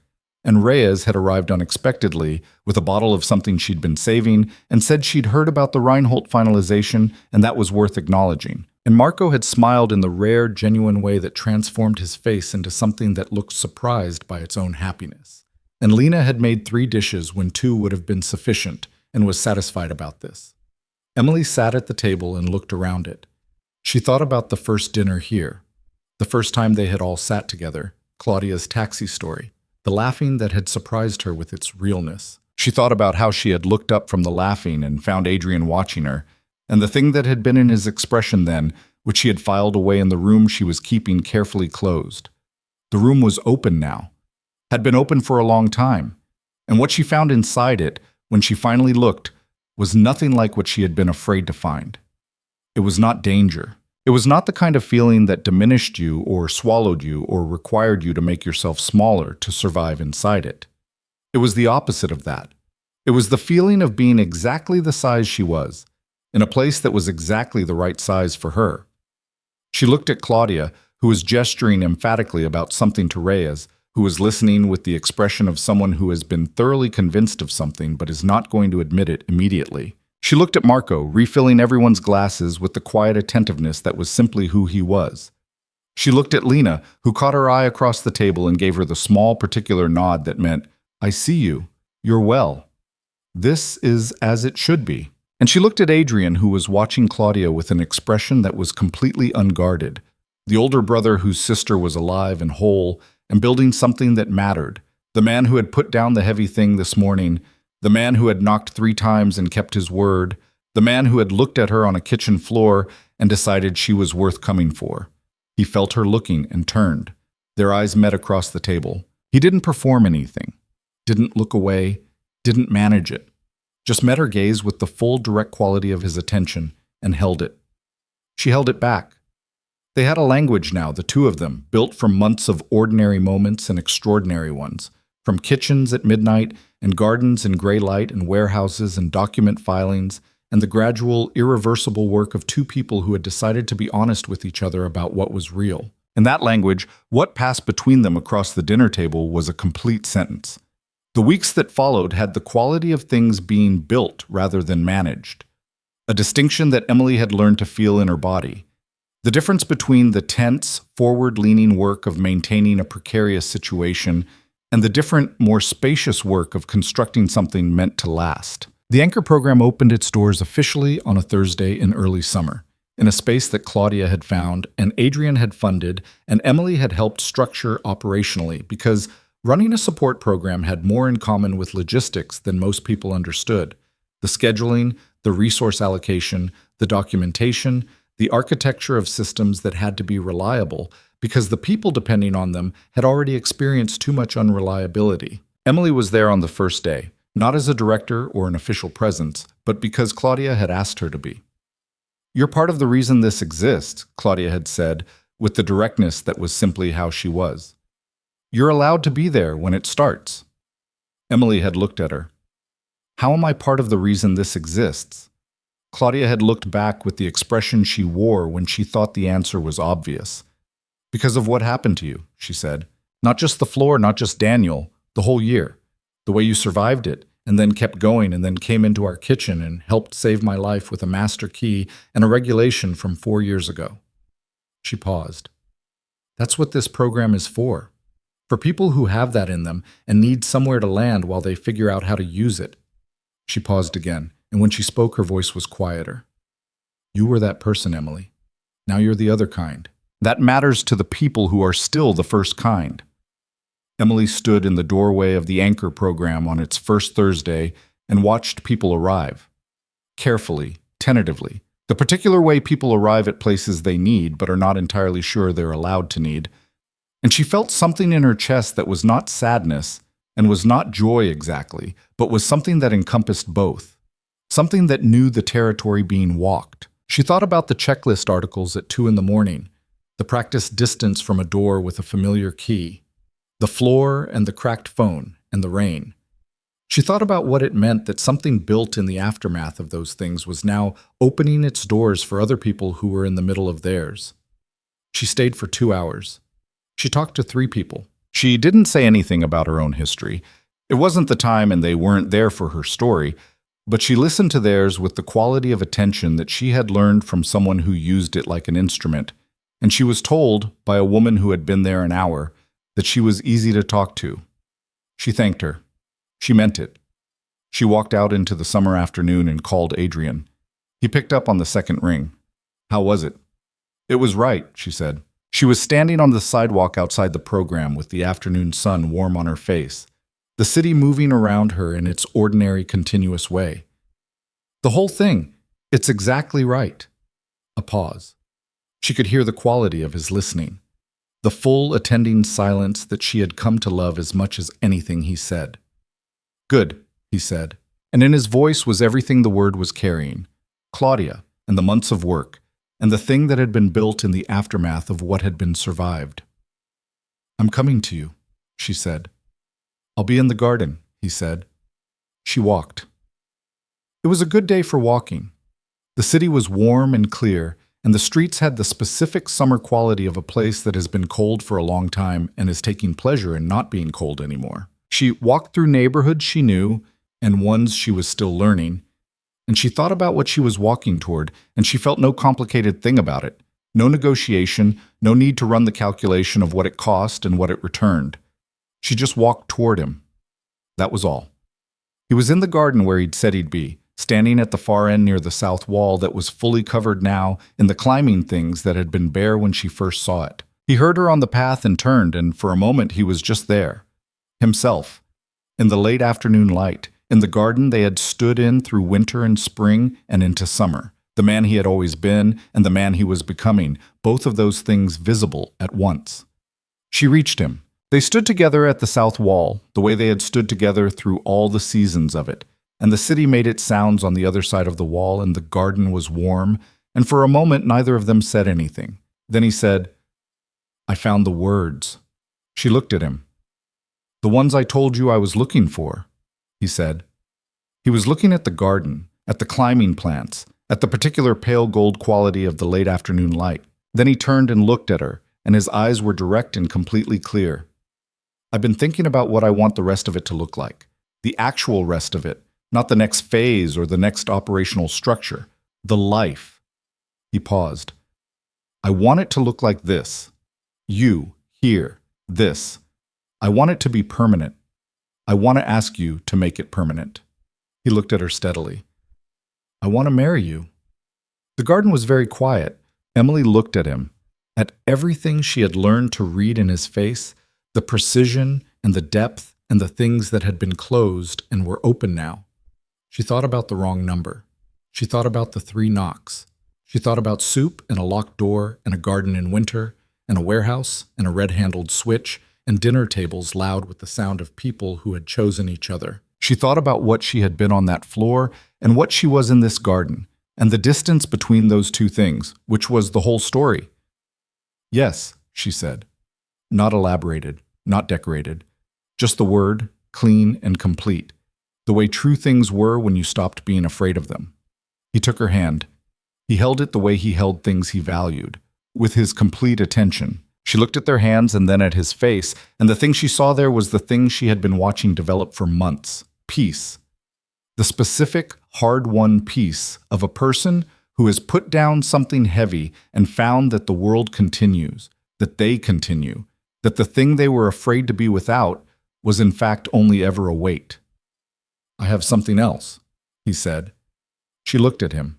He reached into his jacket and produced something small, a ring, which he held with the same careful, full attention quality he brought to everything he valued. It was simple, which surprised her until it didn't. A single stone, the kind of thing that didn't announce itself, but that caught the light when you moved. The kind of thing chosen by someone who knew the difference between display and meaning. "It was my mother's," he said, "before everything. Before the empire and the weight of it, and all the years of what it became." He paused. "It belongs to a version of the family that existed before all of that. I want it to belong to the version that comes after." She looked at the ring.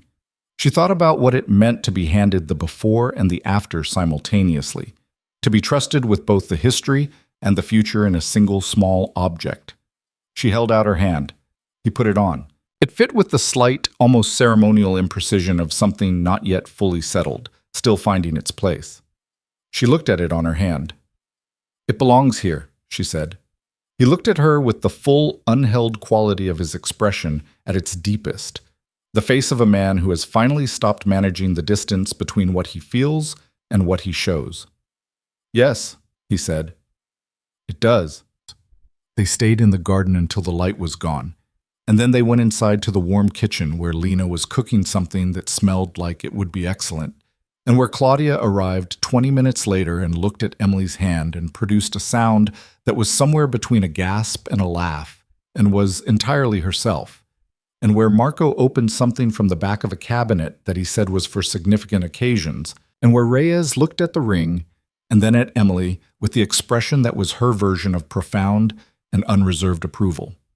And they ate dinner, all of them, in the house that had become a home, in the loud and ordinary and irreplaceable way of people who have chosen each other. Later, much later, when the table had been cleared and Claudia had gone, and Marco had locked up, and Lena had made her commentary on the evening's proceedings, and departed with the satisfaction of someone whose patient had made a full recovery, Emily and Adrian sat in the sitting room with the lamp on. The lamp he had dimmed for her, the first night, which was a detail she had never told him she remembered, and which she suspected he remembered too. She was reading. He was not pretending to read a file. Outside, the city was doing its late-night things. Inside, the fire had burned down to coals. "Tell me something," she said. He looked up. "That night," she said. "The message. When it came in and you realized it was a wrong number. What made you reply?" He was quiet for a moment, not avoiding the question, but actually thinking about it, which was his way. "I was in the car," he said, "coming back from something I'd rather not specify. It was late. My phone lit up and I looked at it and it said, He paused. I need help. I'm at my apartment. Please come. Something happened. He looked at the Coles. I didn't know you. I didn't know the number. And I sat in the car and I thought, this person is somewhere on the other end of this message, waiting to see if the world is the kind of place that responds. Emily was very still. And I thought, he said, that I wanted to be in the kind of world where it does. He looked at her. So I responded. She looked at him for a long moment. She thought about the world being the kind of place where someone responds. She thought about everything that had followed from that. The 3 knocks, the car, the soup, the garden, the warehouse, the ring. All of it proceeding from a single decision made in a car by a man who had decided, in one clear moment, what kind of world he wanted to be part of. Thank you, she said. He looked at her with the full, direct clarity of his attention. For what? For deciding, she said. He was quiet for a moment. Then, thank you for opening the door. She smiled. It was the kind of smile that reached everywhere. It was your door, she said. It was your choice, he said. Outside, the city breathed through the summer night. Inside, the lamp was warm and the coals were low, and 2 people sat in the ordinary, extraordinary piece of a life that had been built from a wrong number and 3 knocks and the accumulated weight of small, true things. The ring caught the lamplight when she turned the page. She looked at it for a moment. Then she looked at him, at the man he had been and the man he was and the man he would be, all of those versions present and accounted for, none of them hidden, all of them hers to know. She turned the page. He watched the coals. The city kept on, and the story that had started with the worst night of her life had arrived, by the most improbable route imaginable. At this, a room with a lamp on and a fire going out, and a man and a woman who had found each other through a crack in a phone screen and decided, against all reasonable probability, to stay. It had all begun with a message sent to the wrong number, and it had led, as wrong numbers sometimes do when the world is the kind of place where people respond, to exactly the right place.